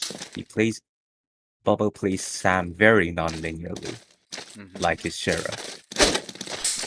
Yeah, and he called up the feint beautifully there. Nice thrust. Not Ooh, able to follow it up trust- though. Maybe a bit of lag. Oh, careful, Bobo. I think there's some lag going on. Yeah.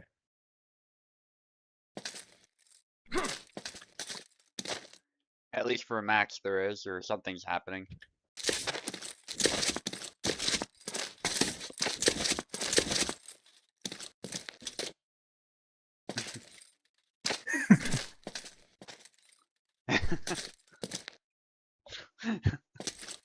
Yeah, something's happening.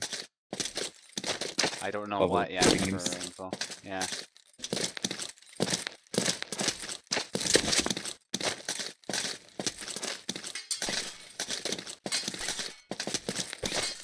Bubba playing with his opponent while he is away.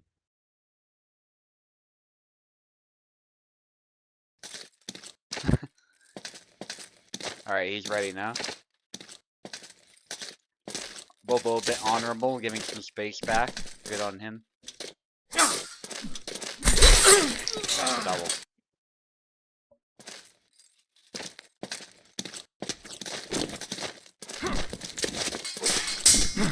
Ooh, messy exchange there, but Bobo is able to land a hit. And it looks like Max is getting tired because of that. The thrust there is not landing. And nice follow-up there by Bobo, keeping the pressure on.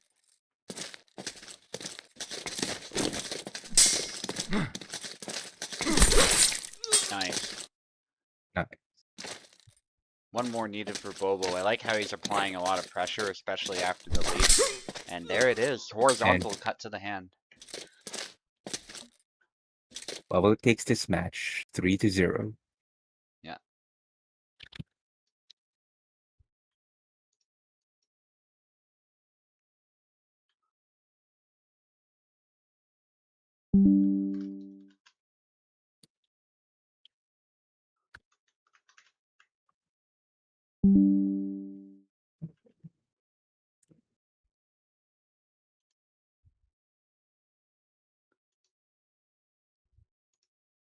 Okay, I'm gonna ping Toda again, but in the meantime, we're gonna do the next fight.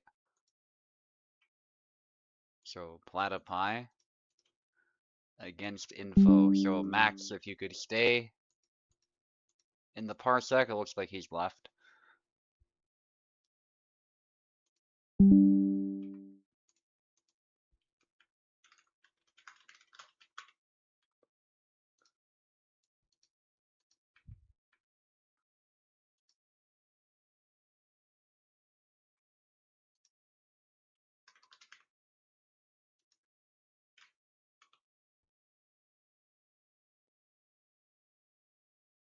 Yeah, because info is now fighting Platypi.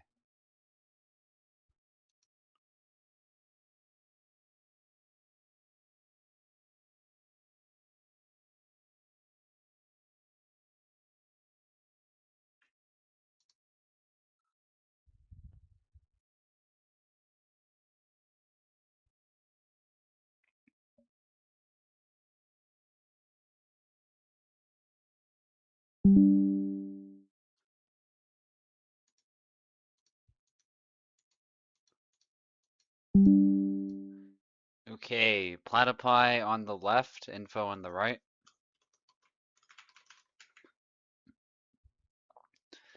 I'm sure Platypi is also happy that we have some sort of reprieve from the rain. It's still not looking terribly good outside, but the rain has calmed down and there's at least a little bit of sun. Although I'm sure it's gonna get cloudy again very soon. It's like we're in the eye of the storm right now, at least where I am. I know Platypi is not far from where I live, so somewhere Yeah, I in the think same city. Canada's a pretty good place for with their current climate right now, because from what I've heard from Europeans, they're burning. Yeah, Yeah, 30 yeah, they degrees definitely are. Celsius Yeah, and up to 90% humidity. It's utter hell. yeah, more like what we get on the coast usually in North America. But they're getting it there now. So, but yeah, it's been much milder here. Just lots of rain that we're not used to. We do get rain, of course, but not nearly this much. So certainly not in Alberta anyway.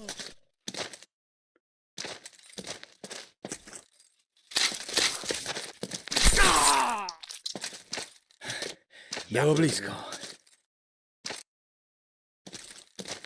Would love to know what Jakob is saying. I think somebody might have said it, but I'm not sure.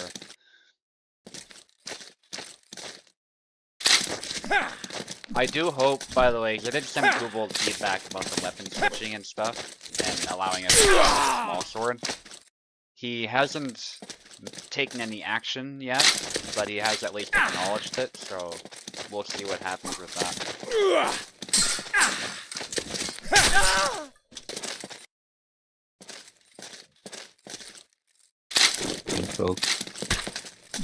Info picking small sword constantly, no doubt, because she's a very good rapier fencer in Hellish Quart.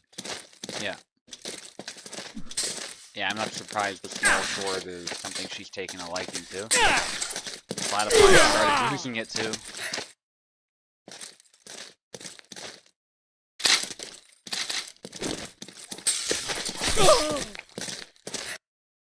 Jakob's small sword being much faster than his saber, but his saber has the advantage of being the first choice, so... Yeah, you can immediately start your offensive, which, when you need to close down the weapon so quickly, can really help. Switches to the small sword this time.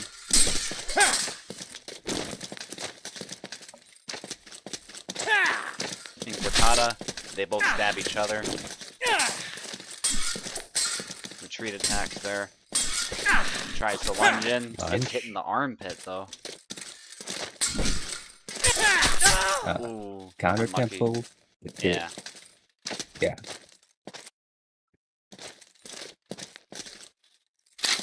Jakob Mirror's small sword is very chaotic, and Platypi takes this flag. Yeah. Very messy, but he did get it. Still some more fight to go, though.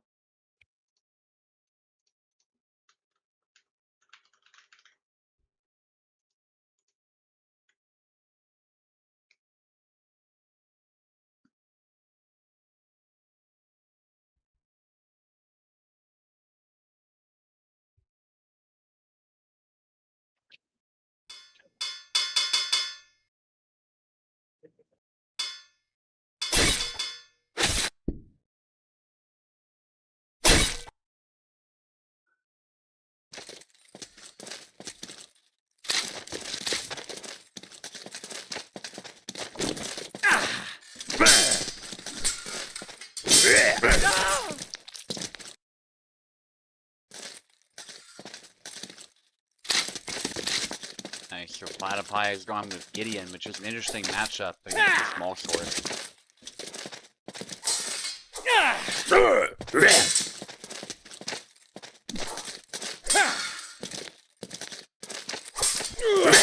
The small sword's very nimble, able to keep distance, but you can tell Info is still on the back foot against Gideon, who has a lot of HP too, although he is getting tired now.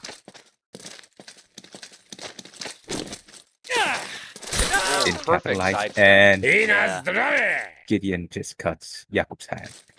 Yeah. That was perfect there, dashing to the side and then hitting the hand.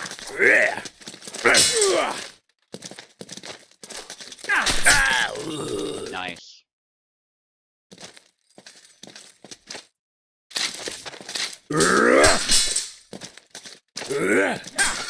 Platypi tried rushing in, but Info was drew her small sword fast enough to parry attacks, and Yeah, that sidestep goes right to the hand though, so it looks like any thrust can potentially be punished. The small sword doesn't have much for hand protection, and that's obviously to keep it light, but it is a major disadvantage when you're taking cuts to the hand like that. Not that Gideon has much for hand protection himself, but it doesn't seem like he has to worry about it as much, because he's beating the blade a lot. At least in this game. In real life, a stab to the hand would obviously still be a very threatening thing, but it's hard to deliberately aim that in this game.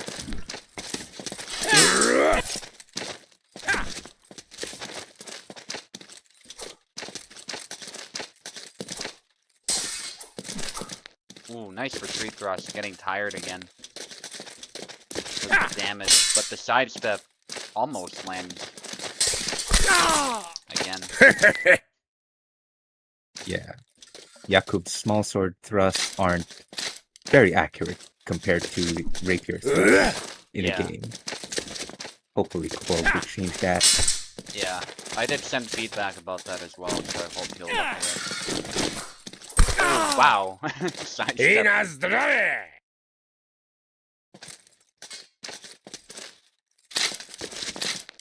One more needed to win this round too for Platypi.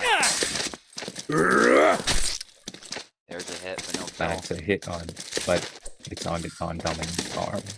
Yeah. The worst place to hit Gideon, but the body is a bit better, and actually if it's a good stab, it will kill him outright. So nicely done. Another hit to the body. Kill.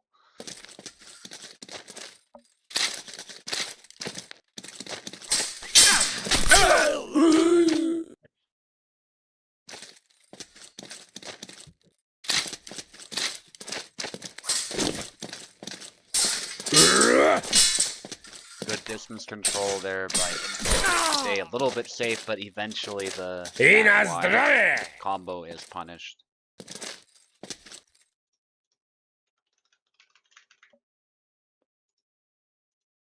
Yeah, the small sword especially, I think, would struggle against, say, Isabella, because of her ability to just crash through and win the fight for the center.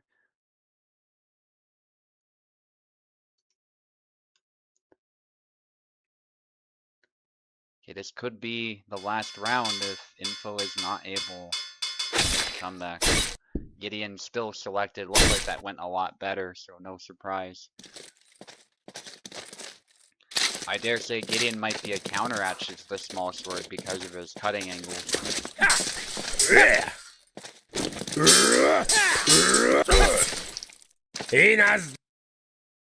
By closing the range, making Yeah. sure that to counter the small sword's advantage of range. Yeah. And the trouble is, the small sword does have an obvious range advantage, but it is a lot shorter than a rapier is. So unless he lunges forward a lot, and thereby doing so exposing himself, he doesn't have, I guess, as much range as people might be hoping for. And so it doesn't take long, I don't think, for Platypi to close in just enough to where he can hit the hand at least, if not the body or the head.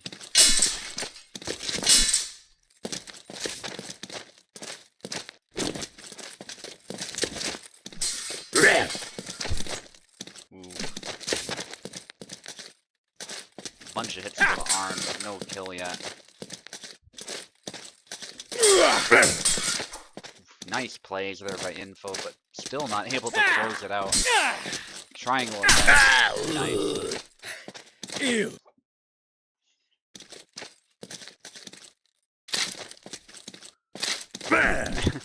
Just the fact that it takes so long to draw the small sword, it must be really annoying to have to input twice.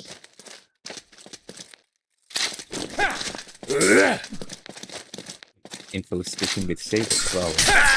Switched it last moment. Nice. That was a good fake out actually. Initially fought with the Saber and then switched. Oh. Oh.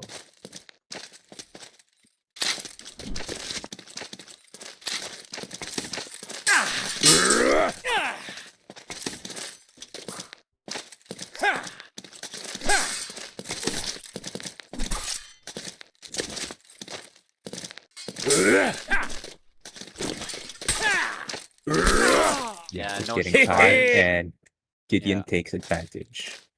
Yeah, the Saber is defeating the glorified toolkit. That's what I call small swords. I'm not a huge fan of them. I still appreciate that it's in the game, of course, but... Oh. And Portara attempt that missed, and Gideon just cut Jakub's offhand. It's actually quite dangerous to be tired as Jakub because he doesn't have any tired attacks either in Saber or Small Sword. Mm-hmm. Yeah, that's interesting. Castar against Apostle. Yeah, if you're tired like that and you can't even attack, that's not good. And in my experience, it's not that difficult to tire him out because switching weapons and swinging around to draw your sword, that takes up stamina too. So.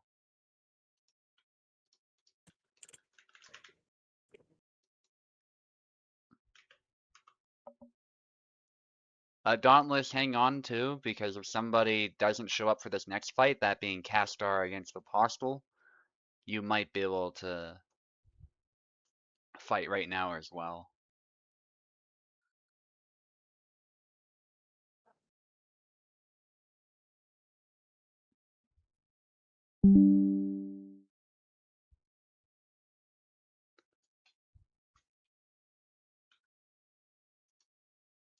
Castar is here.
All right, they're both here, Apostle and Castar. Castar on the left, Apostle on the right.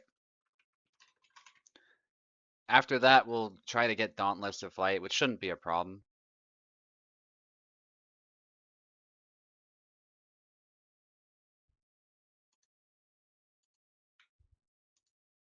And we'll go from there. Preferably somebody who lost. If anyone wants to volunteer right now and make it smoother, please do feel free.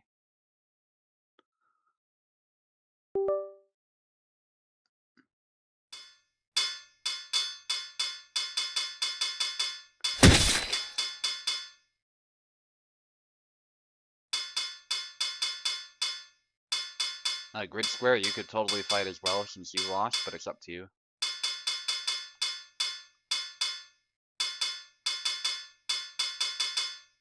If no one's going to volunteer, Alright. I'm probably going to play again. Castar with Sam and Apostle with Bara. Yeah, one of the best bars in the server. Definitely within the top 3. So I'm glad to see it. Apostle can play a lot of sabers very well though. He's not just a one-trick pony.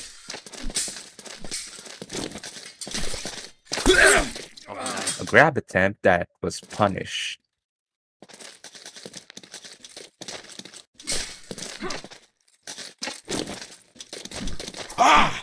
Both of Nino them playing very volunteers. cautiously. Okay. So we'll do Clamino against Dauntless.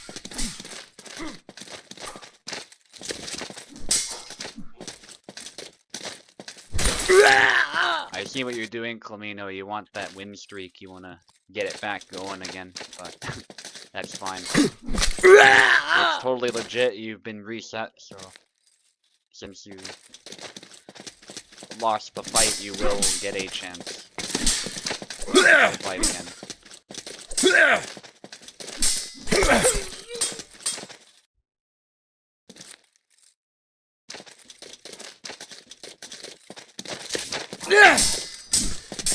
Good exchange.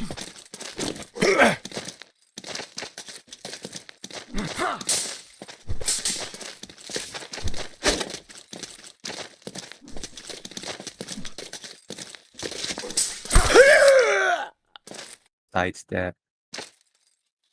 Sidestep to victory. Yeah.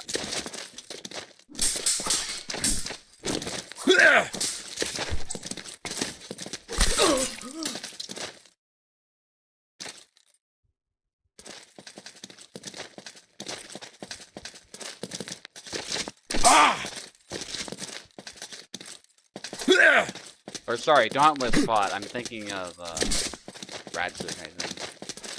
Yeah. My bad. Radzig is really still around. We can get you a fight. Yeah, Dauntless we figured out. The problem with the small sword too is in order to thrust and use that range, you have to extend your hand out. But in doing so, you're putting your hand in Gideon's range, so it kind of gets cancelled out. And again, that's another thing I'm not, a thing I don't like about small swords. It's like you don't really have the reach advantage you might expect from a point weapon. And of course, because of that, it's a more nimble, easier to use, easier to carry weapon. So I get that that's a very deliberate sacrifice, but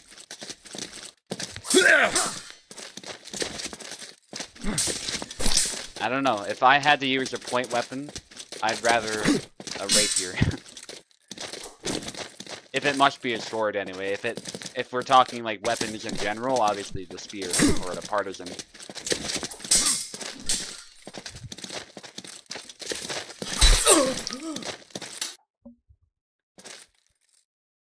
There's actually a treatise that shows blocking the halberd with the small sword, but you have to brace it with your other hand and basically block at the point of advantage for yourself as far as leverage, because the halberd is obviously very forward weighted, so you want to parry towards the point, which is like the weak of the halberd, if you will. You don't want to try to out-muscle it or parry it the way you would another sword. Yeah. I think there are similar plays with longsword against polearms, Yeah. where you half sword and try to get the strong against the blade end of the polearm Yeah. because leverage, and then drive in your point with a thrust. Yeah. Yeah, because if you don't do that, as you say, the polearm has the edge on leverage most of the time. Castar playing Calc and Apostle playing Hassan. Yeah. Which we've seen Apostle do before. He's actually one of the few Hassan players.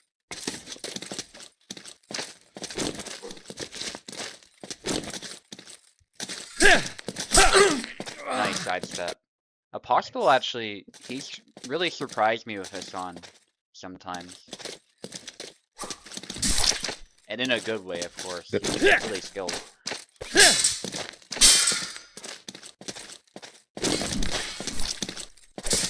Oh, the blade! Yeah. The blade just happened to be in the way, but thankfully Castar kept going, which was the right call there. And he eventually got it anyway.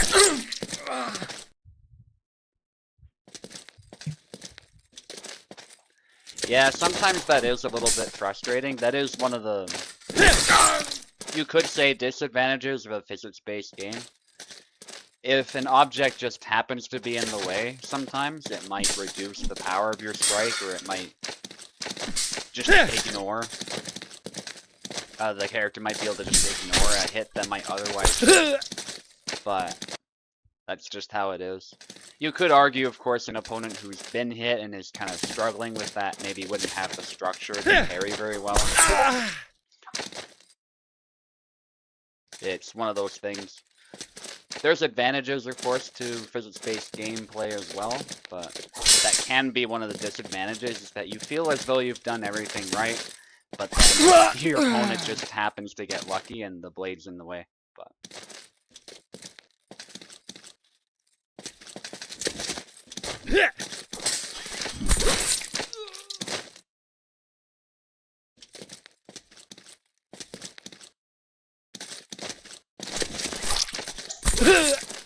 ooh, Castar actually in a position to win this. These matches, I know we've been kind of off track a little bit with the commentary, but these matches have been very close.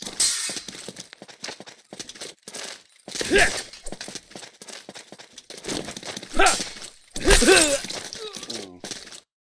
Double. Yeah, Hassan's neutral game and flipsies were actually his strength for sure. Dips under with the curve. We don't see that very often, but when it works, it's really nice to see. Might throw his opponent off balance a bit. Again, this time to the face though, not to the arm. Beautiful by Apostle. Putting his foot on the gas pedal when his opponent didn't expect it. And getting two back-to-back flags with the same move.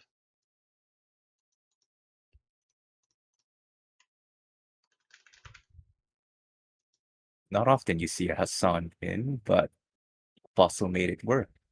Mm-hmm. Yeah, credit where credit's due, because that's a good calc as well, actually. Castar's calc is a bit slept on, so very well done.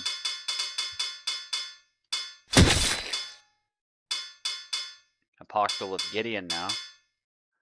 Marta from Castar, he's a very versatile player, Castar. He can also play a really good Marta.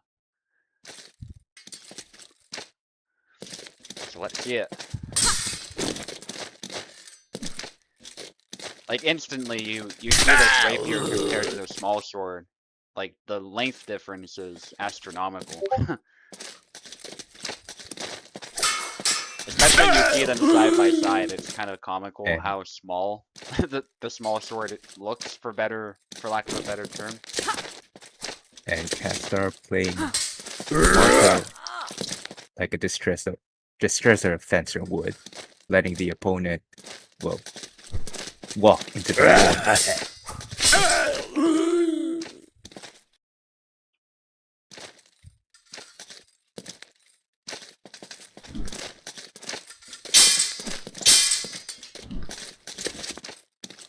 Both fighters playing cautiously because Gideon has an advantage in the close range and can get into close range fast, but Martha has the advantage in long range. And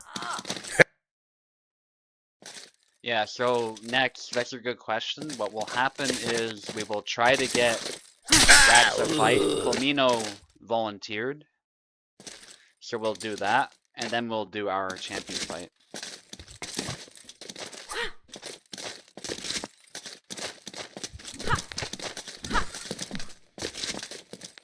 so far, Castar performing much better against Paso Mhm. in this match, but it ain't over till it's over. Exactly.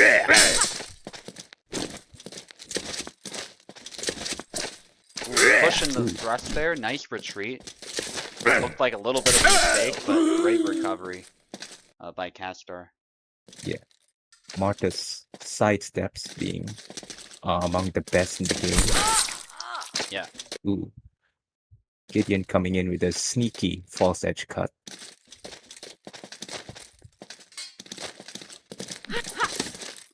Good side steps there. Chop, dodge there, but beats the blade and keeps going. Nicely done. Put a stop to that side step. When your blade is beaten, you're off. Ooh, nice hit though.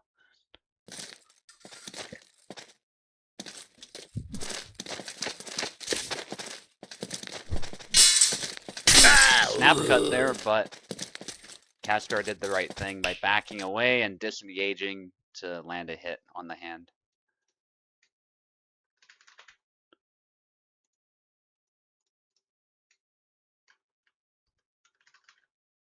And it's not over just yet. Castar can still make a comeback. He must win the next two fights though.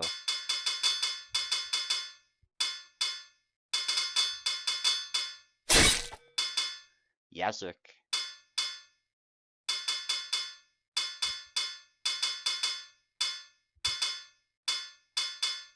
Considering what character to play here. Denise is actually being considered, but Samuel in the end.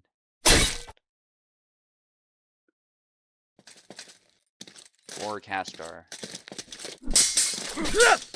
Which I think is a good pick. He's definitely more experienced with Samuel, even though Denise is pretty strong.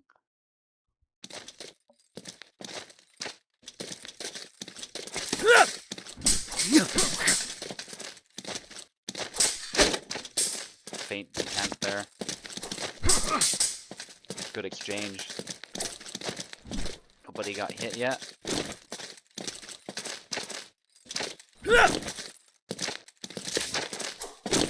Castar did take a flag early on, which was nicely done in his part. Nice punishment there of the whiff.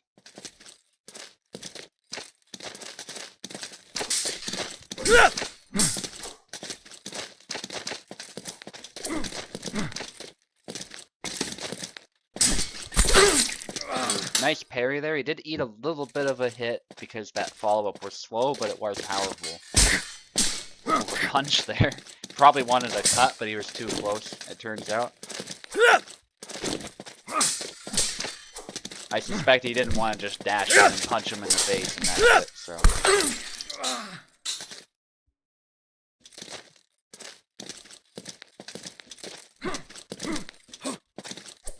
Tries to go low. Ooh, and the push from out of measure is punished right away. That is the risk. It's very easy to whiff a push or to do it at the wrong time.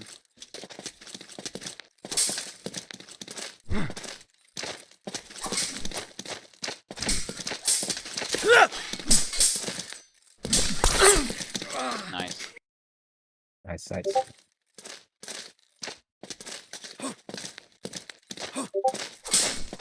Ooh, nice leg void. Not able to secure it. And I'm being pinged a bunch again. It's another bot on a different server. Not our server, but wow. Yeah, super annoying. I Treating cut. apologize for the spam pings to the viewers.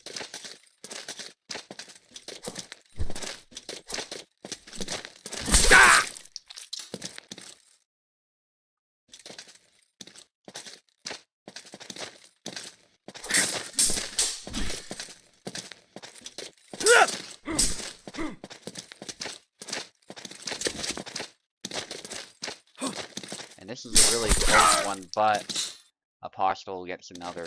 Needs one more.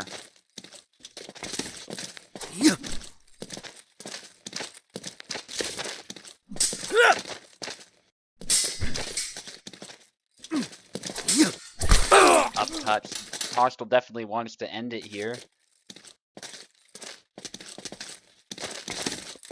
You can see by the amount of pressure he's applying. There it is. A little slow from Casper, the low cut. Very powerful move, but it left his head open. Still a good try. Alright, Clamino, we're going to get you in to fight Radzig right away, because I have not heard from, what's his name? Dota.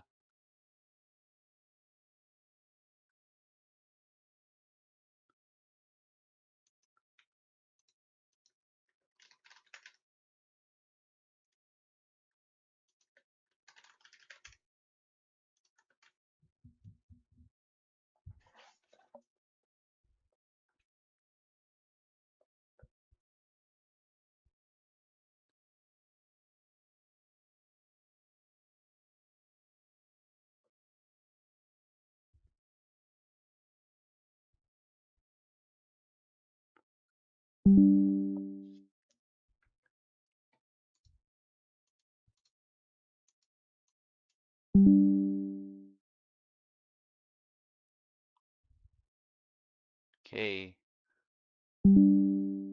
Radzig's here. We're waiting for Clamino.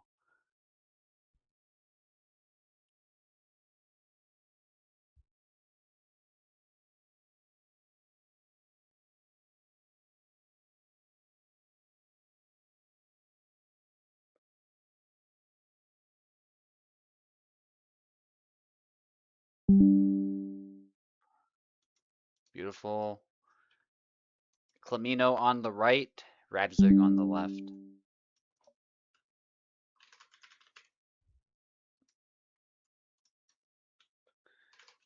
And after this, it'll be the champion fight, and then we're all done. This event has gone really smoothly. Obviously a bigger USFC, so a lot of fights to get through, but we still got through them in pretty good time. I guess Clamino will need keyboard.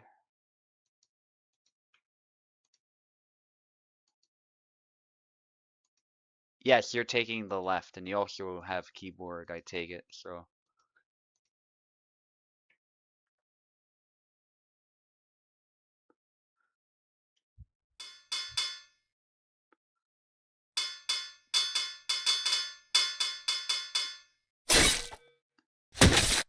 Hassan Mirror, I like to see it.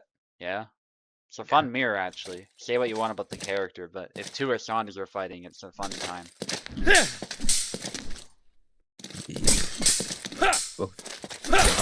Both characters, Hassan being a very, how do I say this? Low-based character, I'd say. Yeah.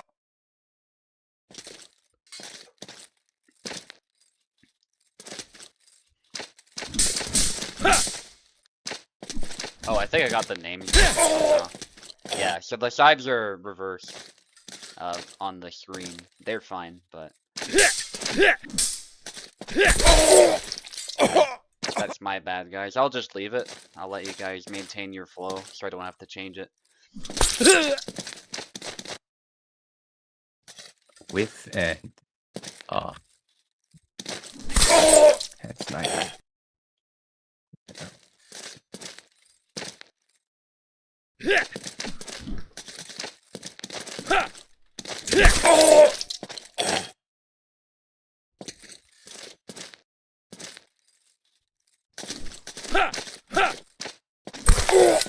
There's a hit. Yeah, you could see the wind up, but that was punished. Yeah.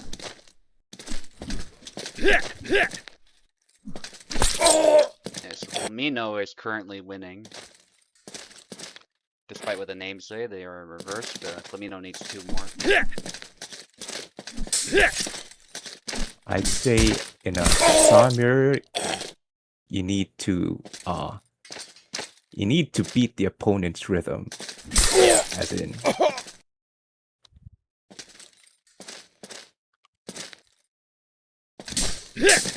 And I think both with regards to the attacks and the footsies as well. There's kind of a rhythm to the way you step, and you want to master that.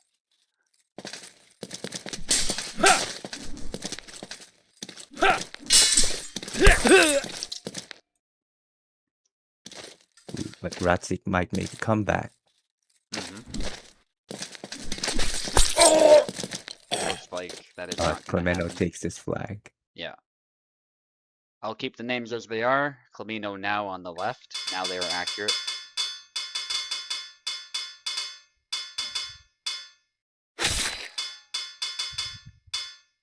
Ratzik playing Jacek and Clemeno trying turn, but switches back to Jacek. Yeah. I'm not surprised that he decided to mirror again.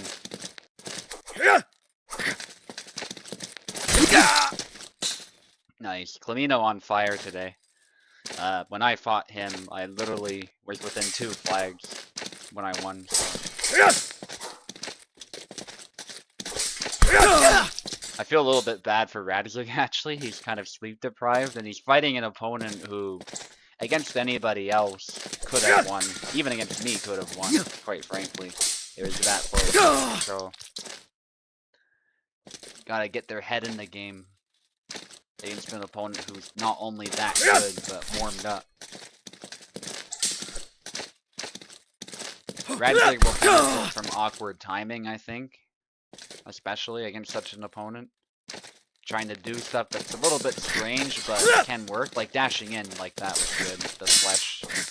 Well, technically it's not a flesh, it's more like a lunge, but it's like a mixture of the two. But I think if we're being technical, it's a lunge that he does.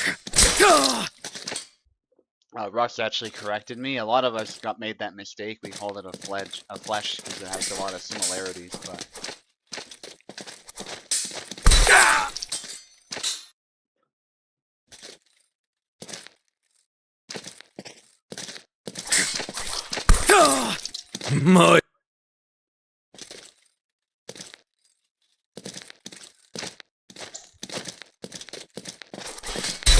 Nice. Goes with the low cuts there to hit the arm and the leg. Deceptively fast and effective combo.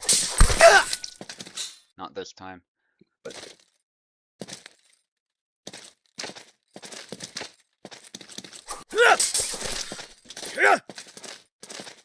Nice. Radzik provided an invitation there with the long guard. He eventually does win the exchange, actually. Gasset can be very quick going back to guard. So it might have hit Clemeno a bit there. That sidestep false edge having a deceptively long range. Yeah, nice thing with false edge cuts is you can basically do it with the tip of the sword more or less, or at least around the tip. So sometimes the range that you get on them can be really good.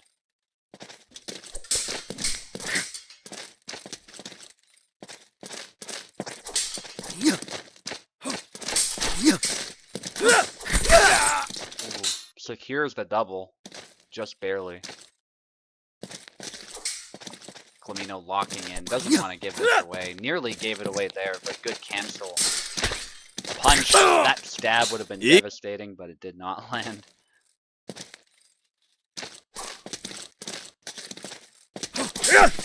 Ooh, bunch of hits, eventually gets it. Yeah. Even the best auto guard in the world will not stop such a determined sidestep to the side like that.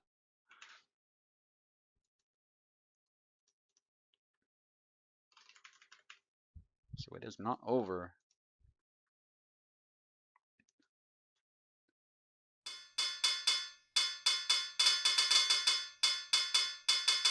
Clemeno with Tarna now. He was thinking Tarna earlier, but does go with Tarna in the end. Now Calc. Very interesting matchup.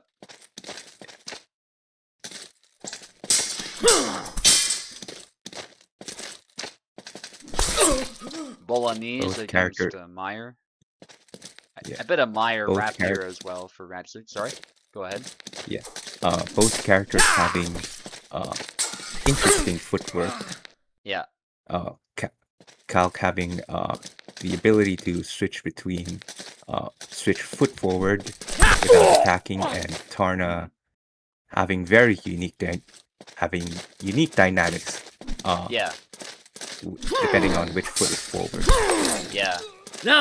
Yeah, they both have that foot switch thing too. It's especially exaggerated, of course, with Tarna with the Meyer system, but Calc has it too, and he can actually switch legs without swinging. He can simply move diagonally. So that's pretty neat. Complex characters in different ways. Nice. I've noticed, by the way, regarding the gore, like Kubold kind of put a stop to the development in that. Like we've seen Tarna had some updates to it, and Isabella did, but he hasn't really released any updates since regarding the gore.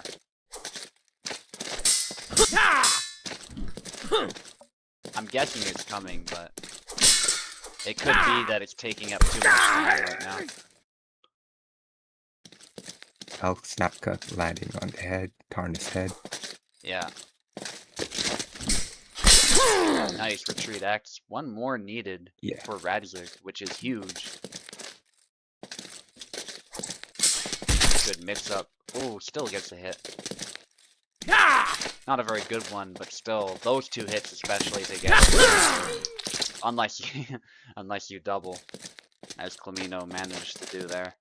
Tarna is very good at trading, so that was the right call to just try and get the kill at least. A prolonged fight would not have benefited Clemino.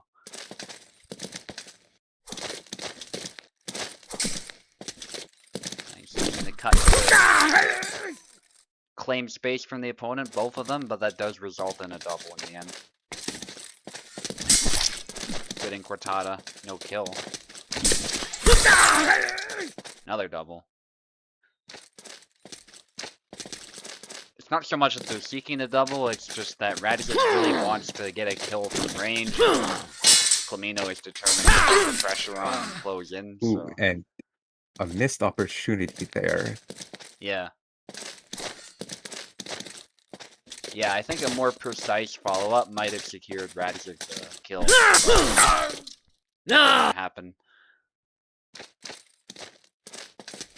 Easy for us to say when we're watching too, though. I'm sure Radzik's under a lot of pressure to maintain the lead. There it is. And they take this flag.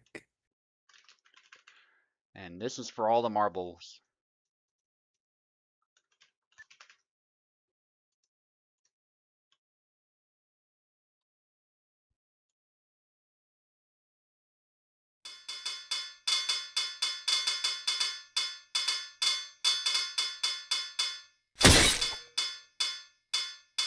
Clemino going with Sam. Radzik was And considering Radzik Isabella, sticking with but Calc.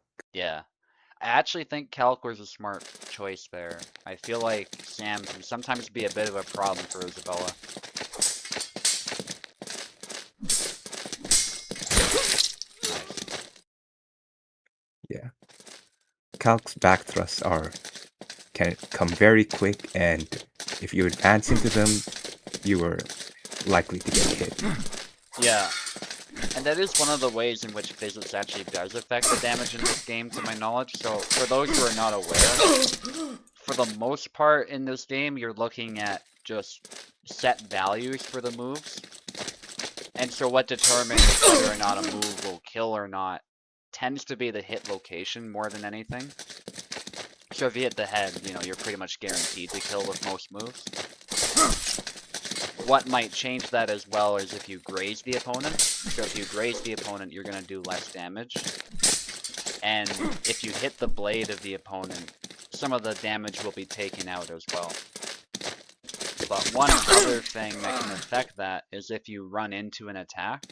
So it's kind of like Mountain Blade, where At least as far as movement, there's not any physics at play, but you get the impression that there is because if you run into a stab, you take more damage, essentially.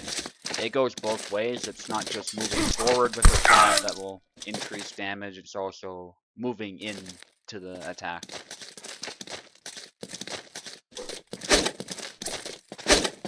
Particularly if you dash, you'll notice it. Yeah, see there it wasn't a kill, but it still did a fair bit of damage. If Sam had for some reason dashed into it, it would have been much worse.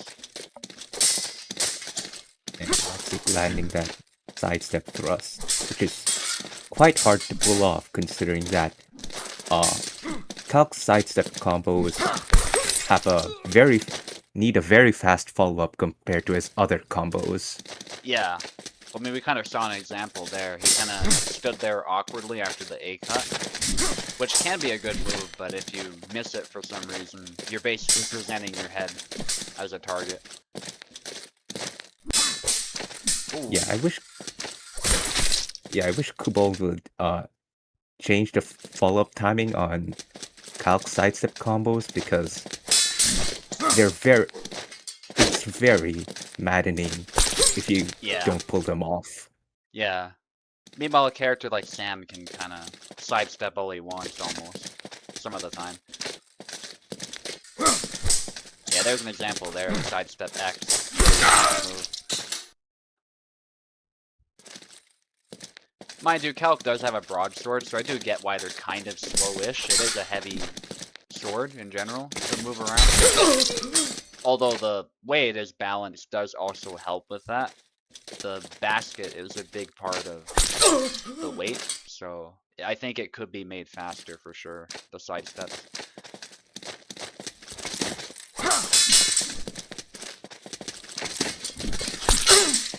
Ooh, and we're down to the wire here.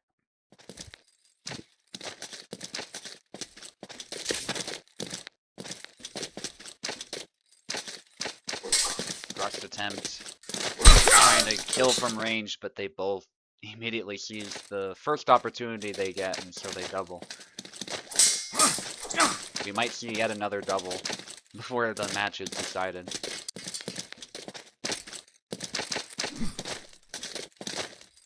Fighter. And ooh, almost both of them double. get wounded. Yeah. Nice. And Raxic takes his flag. Yeah. Clamino was a bit tired, I think, from the previous hit as well. As was Calc, to be fair, but that chop, if you're prepared for it, it's pretty simple to block, but if you're not, for some reason, then it's a really good punishing move.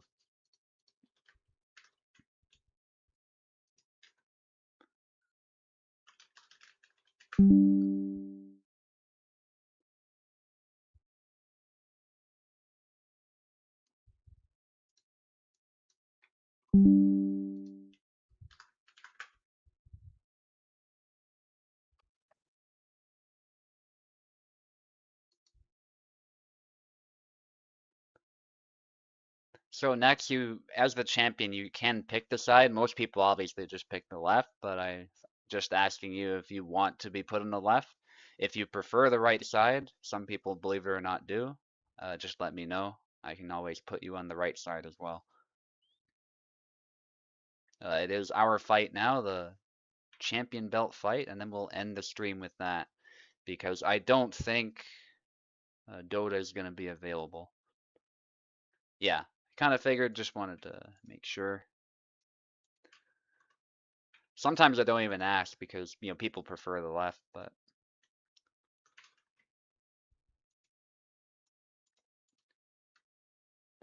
yeah, I'm more or less indifferent as well. I'm good on either side, but especially newer players, sometimes they feel a bit more comfortable on the left, which is a pretty standard fighting game thing. It's just a lot of people prefer the left for whatever reason. Often it's the side they practice the most. I actually like how Tekken handles it. You basically don't have to worry about sides at all. From your perspective, it's always the left because it's a true online game, so they can make it that way. But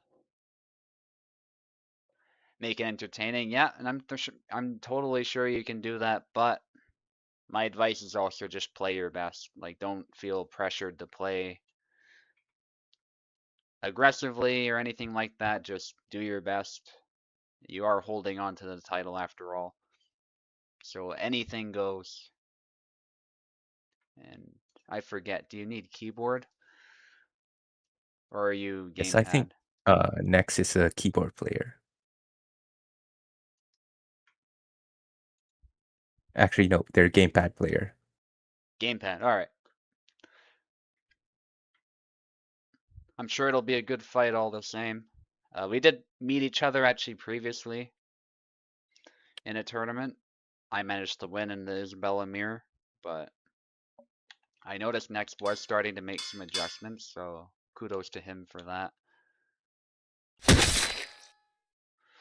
I'm gonna match his Isabella if he picks Isabella.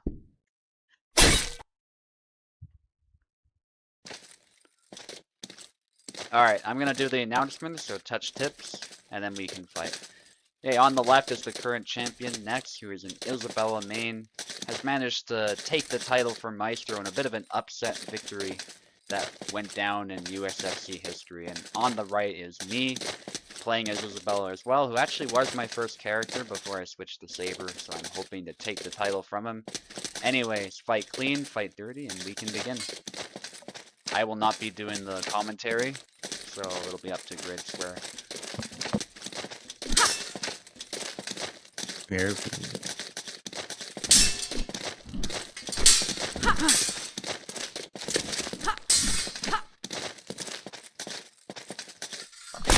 Next. And next comes in with the snap cut.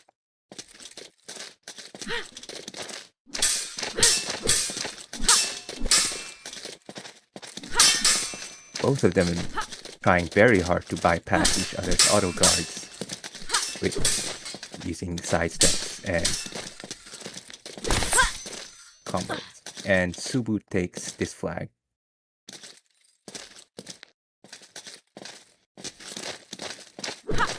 Fool's guard there.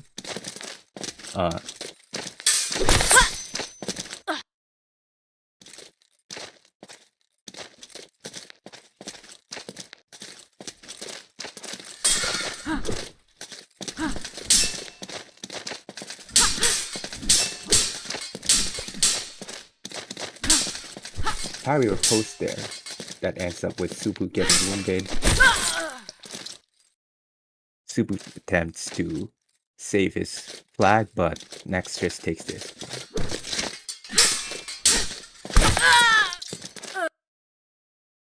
An interesting flag considering Subu track.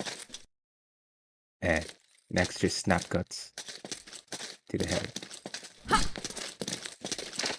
A very different outcome from their last match.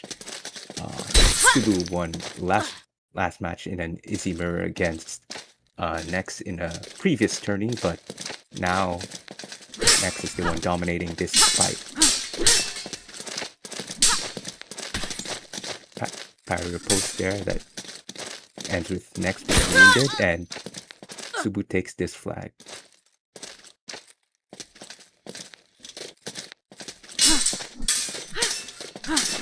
Upcut. Good choice considering Izzy's auto guard is slightly weaker against upcuts compared to down cuts. So we're just demonstrating my point, which is fair considering that that's where her hands are, and since longswords don't have much hand protection, they have to keep their hands retracted because otherwise you're just presenting a target. Last flag for Nex. And it's a double.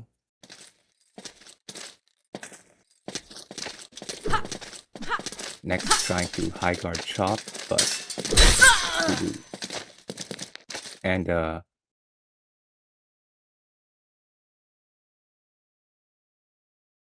Upcut winning this match.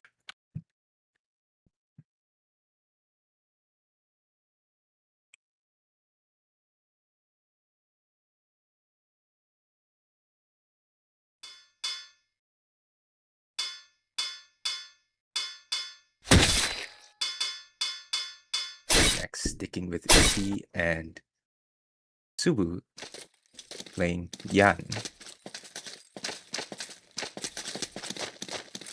The best rapier in Hellish Quart.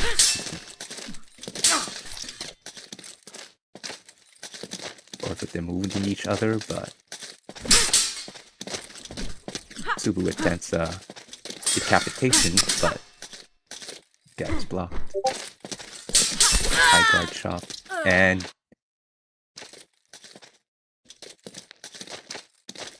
a whirlwind getting Subu that flag.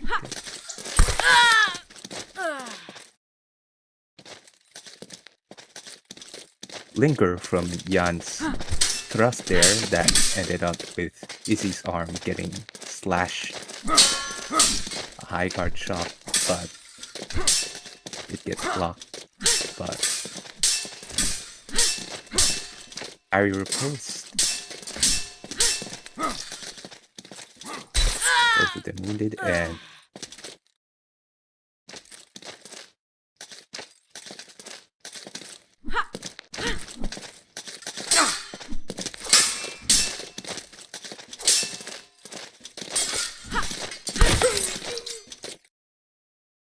next taking his first flag with a forward cut from Izzy.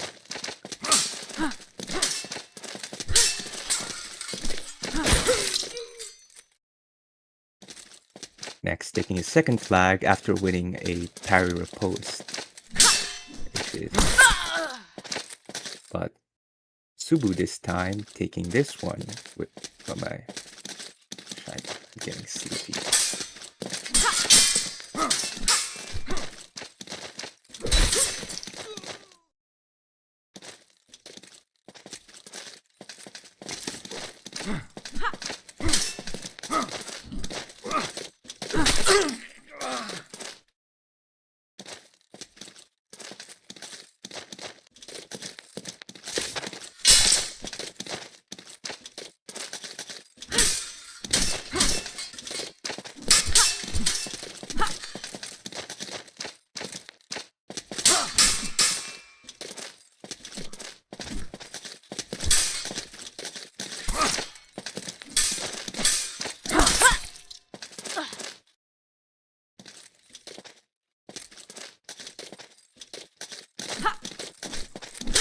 Hard shot that missed, but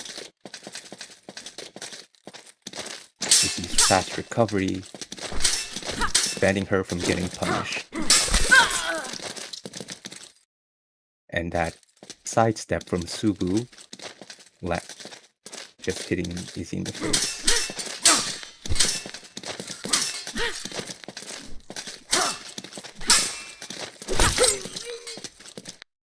There's been plenty of parry riposte exchanges in this match, which is something you don't see a lot in Hellish Quart.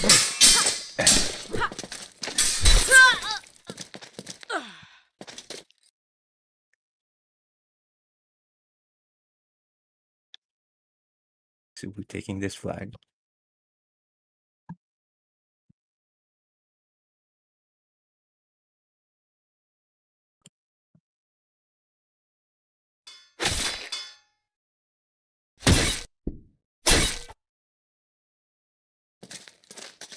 Rematch.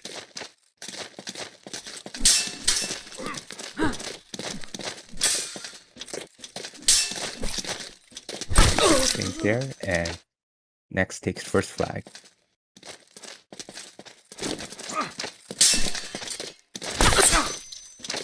That sidestep feint not whiffed, and next just punishes it.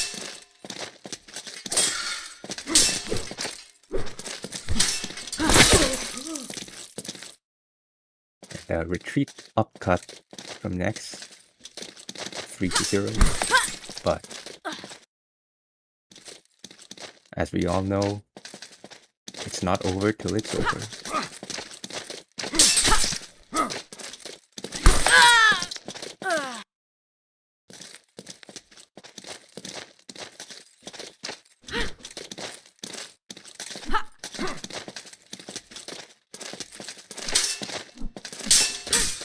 Both fighters playing very cautiously, keeping their distance, but next coming in with a flurry of blows, testing Subu's defense.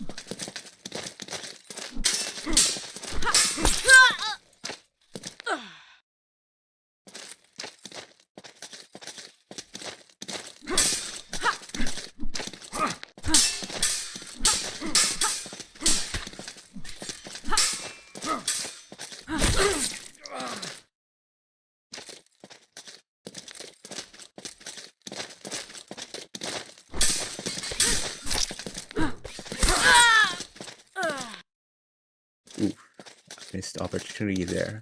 Next wounding Subu, which stunned him, but Subu recovered just in time to recover, and he takes another flag.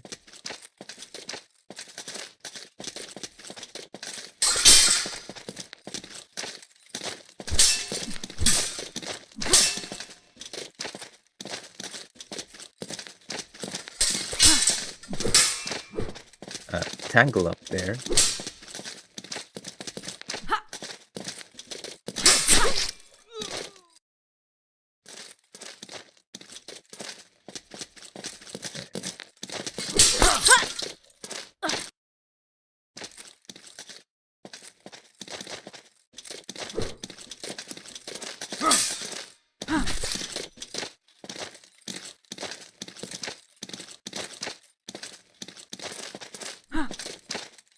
Low.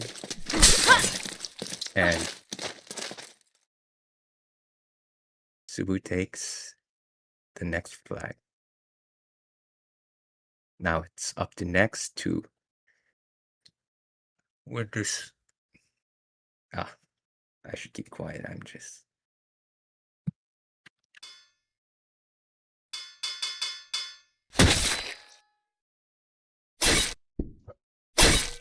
Nah, you're doing fine.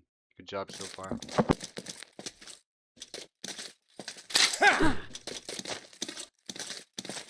Subu this time picking the newest character, Yaku combination.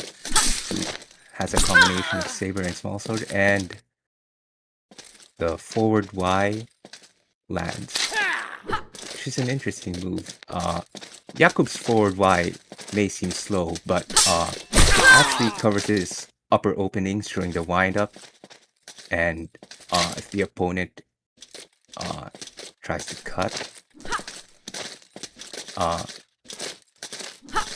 tries to do a down cut, well, they're gonna get punished for that.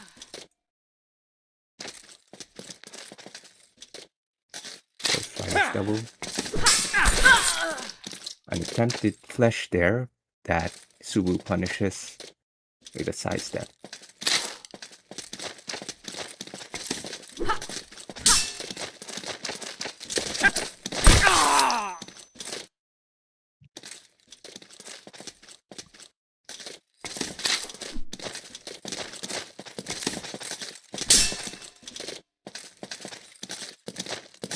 Subu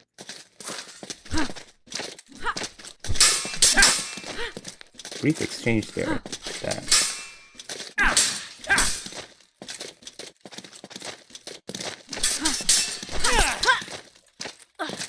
And Subu wins with a cut to the head.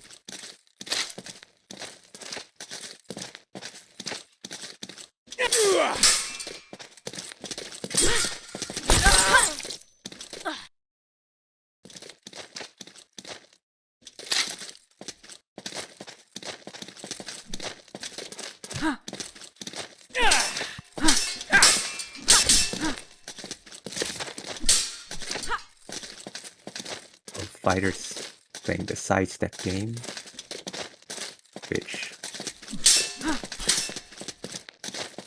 and next lands a cut to the hand, and they take this flag.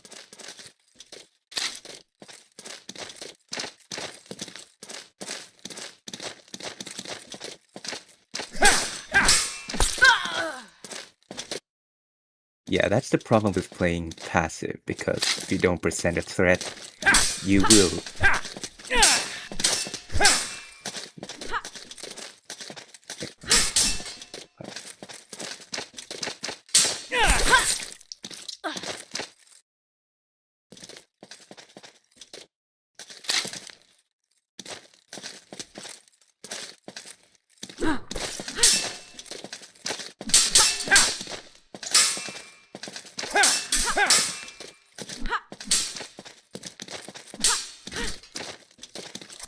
Forgot. Since yeah, since Subu has 2 flags, Next has to win this. Otherwise, Subu will be taking that belt from him.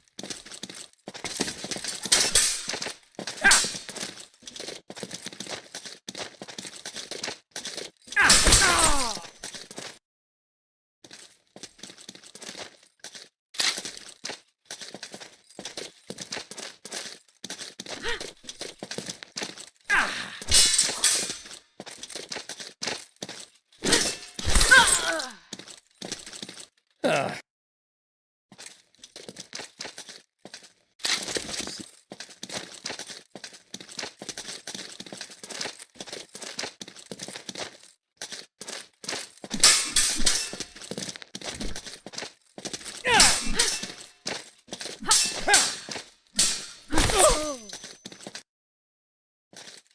Next might make a comeback, but